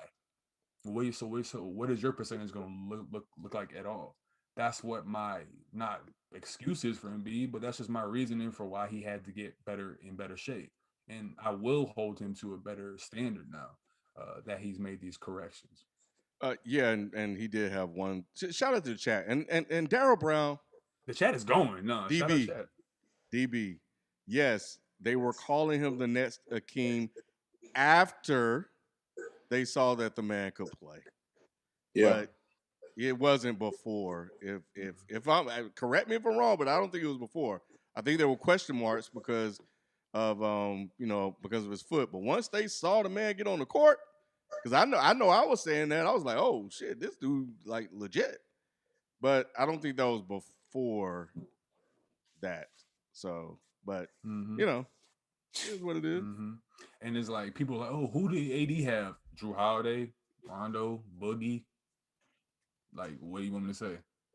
I'm supposed to think that, AD next, Tim Duncan Davis is not supposed to be held to a standard, coming out of the draft, the number one pick. Yo, this guy is it. People passed on Embiid because they were scared, but I ain't gonna beat that into the ground. But that was cute though. Let's go into the next topic. I want to close out with these last two. Actually, we can just close it on this last topic. So I got a segment that we're gonna add into the show, maybe each week, but from time to time. And I want to explain it. It's kind of a game. We used to play this game back in the gym when we was playing one-on-ones, and we used to think about rappers and ball players. How the game is one and the same, a rap and playing basketball.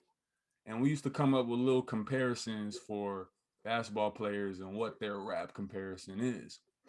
I came up with a couple that I wanted to ask you all. I already have mine pre-made. And here's the criteria. In the chat, I want y'all to also jump in as well.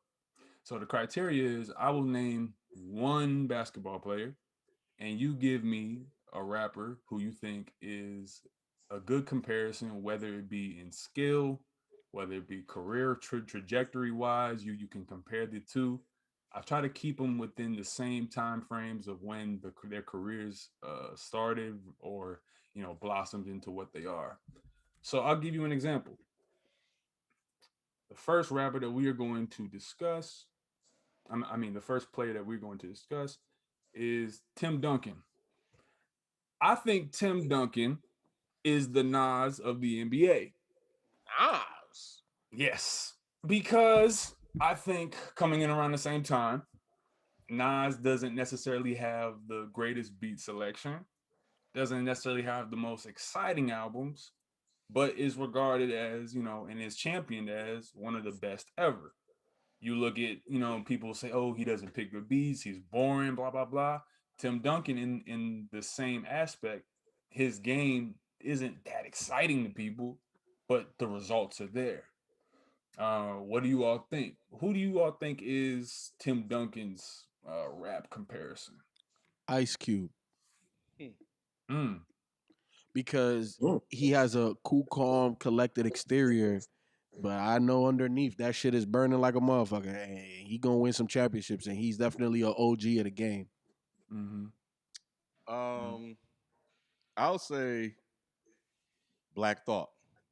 Okay. That's a good one. He always show up to play. He's never gonna cheat you. That's true. For the casual fan, he may be a little bit boring, because he's a rapper and he's gonna rap and there's a lot of wordy and shit like that. And they were like, I don't want to hear this. Give me the shit that bounce and give me the shit that go to the club. But he's always gonna show up and he's gonna kill it every single night. And he's gonna go down as a legend when it's all said and done. And people won't respect him until he's almost at the end of his career or his career is done. Correct. Ken, I agree with you too, because don't nobody want to see him. Nope. Nope. Ain't nobody want none of Black Thought. Don't nobody want none of Tim Duncan. They're the most technically, fundamentally sound people you ever come in contact with at what they do.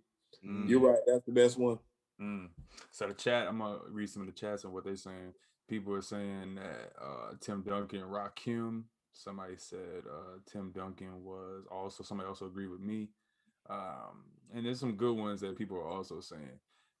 The next Nas one was a good one though. Yeah, I just can kind of see think it. about it like you come into a championship, Illmatic, the same trajectory, 96, 95, you know what I mean? Like that's saying 98, Wake Forest, you know what I mean? You come in, you get the glory, and then people champion you, but it's only the real fans who really know, you know what I mean? That's kind of why I think about Nas and Tim as being the same. How about, all right, so let's do two or three more of these. So the next one I got 50 Cent. I say 50 Cent's rap comparison is Allen Iverson.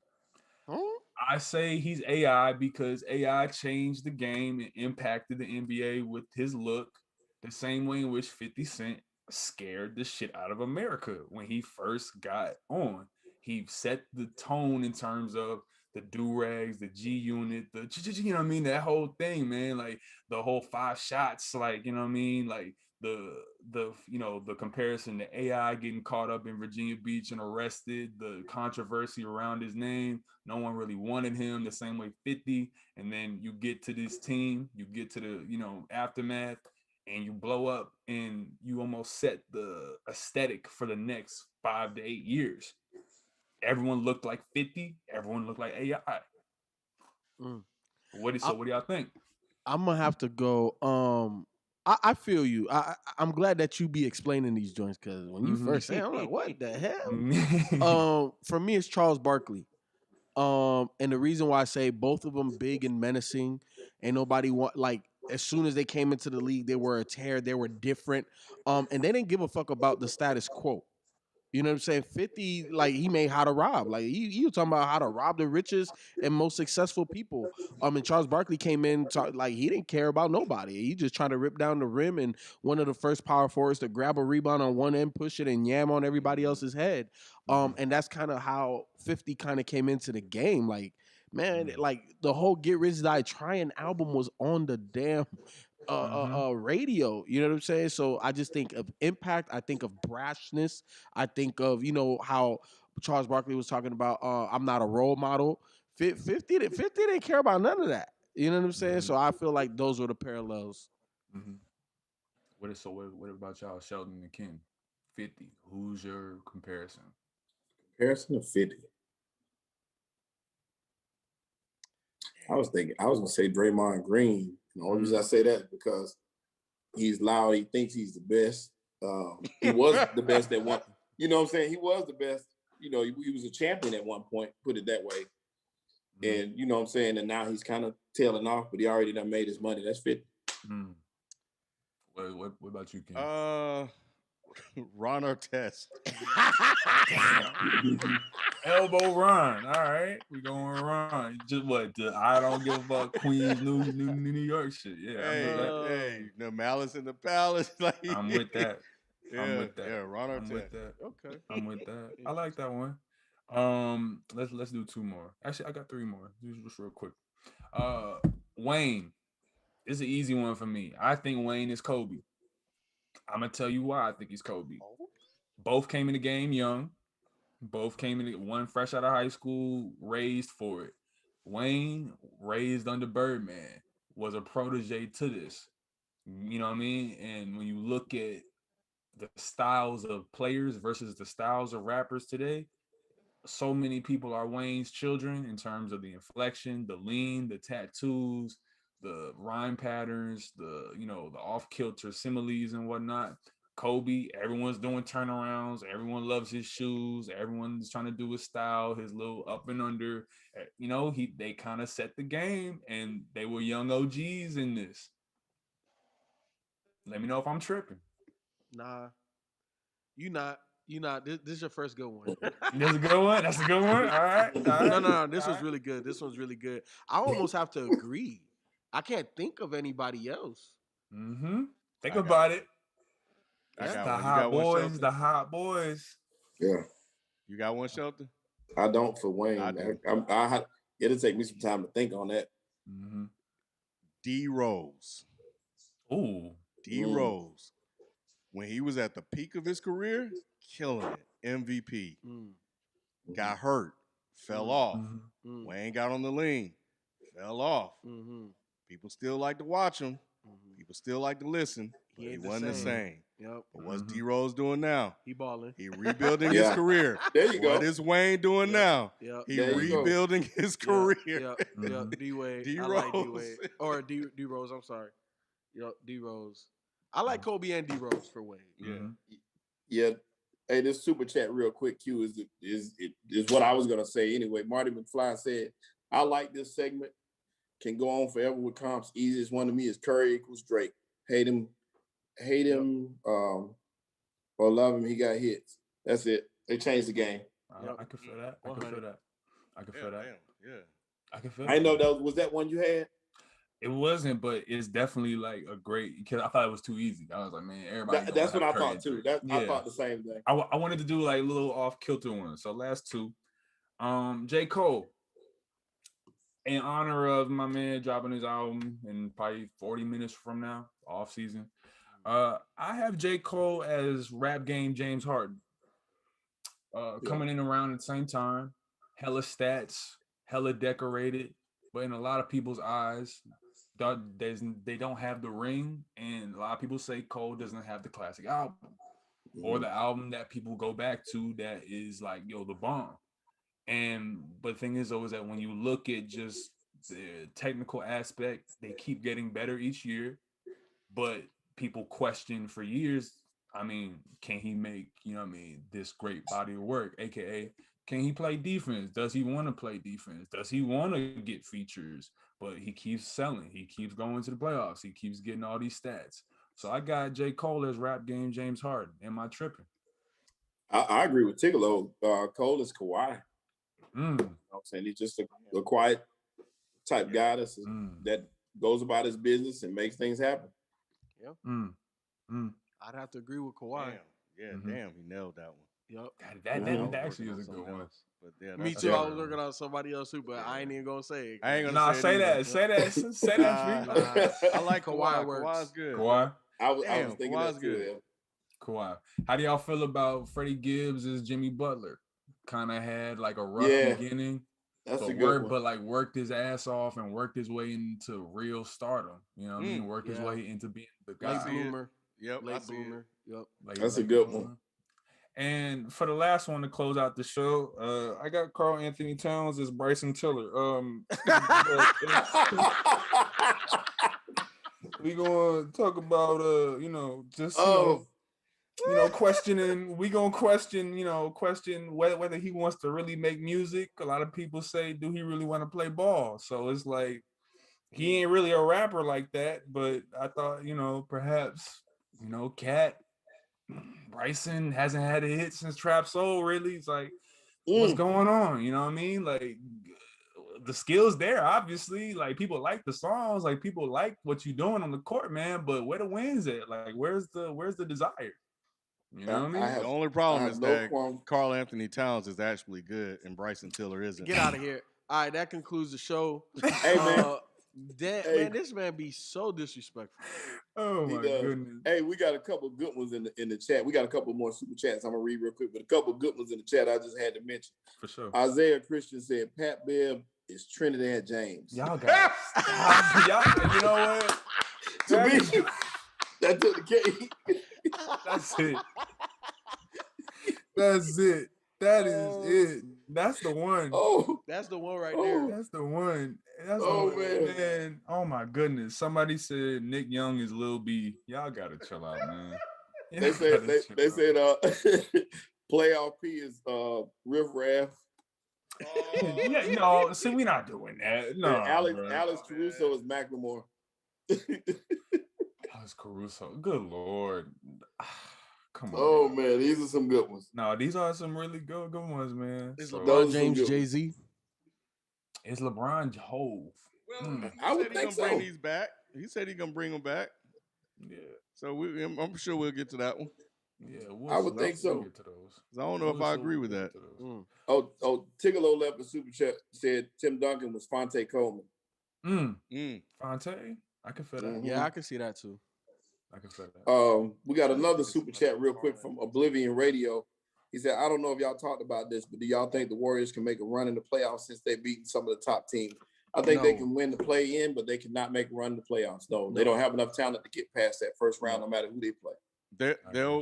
I think they can win the first round depending on who they matched up Yeah, against. I agree that. So they can win the playoff and the first round. So they can get to the second round. Yeah, but they're not going past that though. It's a wrap past that. Yeah, that may be asking too much. But I have to see the matchup. I agree. Well, that is probably going to do it for us this week. Number one, I just want to send thoughts and prayers again to Tigolo, the mother, in surgery tomorrow. I want Yes, sir. send appreciation and a lot of love to the chat because they come through every week. Y'all don't have to be anywhere with us, but you're right here with us, so I appreciate it. Spend your time with us on Tuesdays and Thursdays. Keep sending super chats. It's greatly appreciated for us to keep the show running. Every comment matters, and you all control the conversation. Make sure you share this with a friend. Make sure you invite your friends, and it's just one big party, man. I like to think of Dead End Sports as being like the late night cookout. You know what I mean? When you go to your uncle's house and it's the family reunion, and it starts to get a little bit dark, and everyone starts to gather outside, get a little bit of drink, and the shit talking just starts. So this is that type of feeling. I hope y'all feel the same thing, and it's gonna do it for us this week. If anyone else has anything else to say, that's gonna be it. No, that's it, That's man. We'll it. catch you guys. We'll catch you guys Tuesday. Peace. Peace.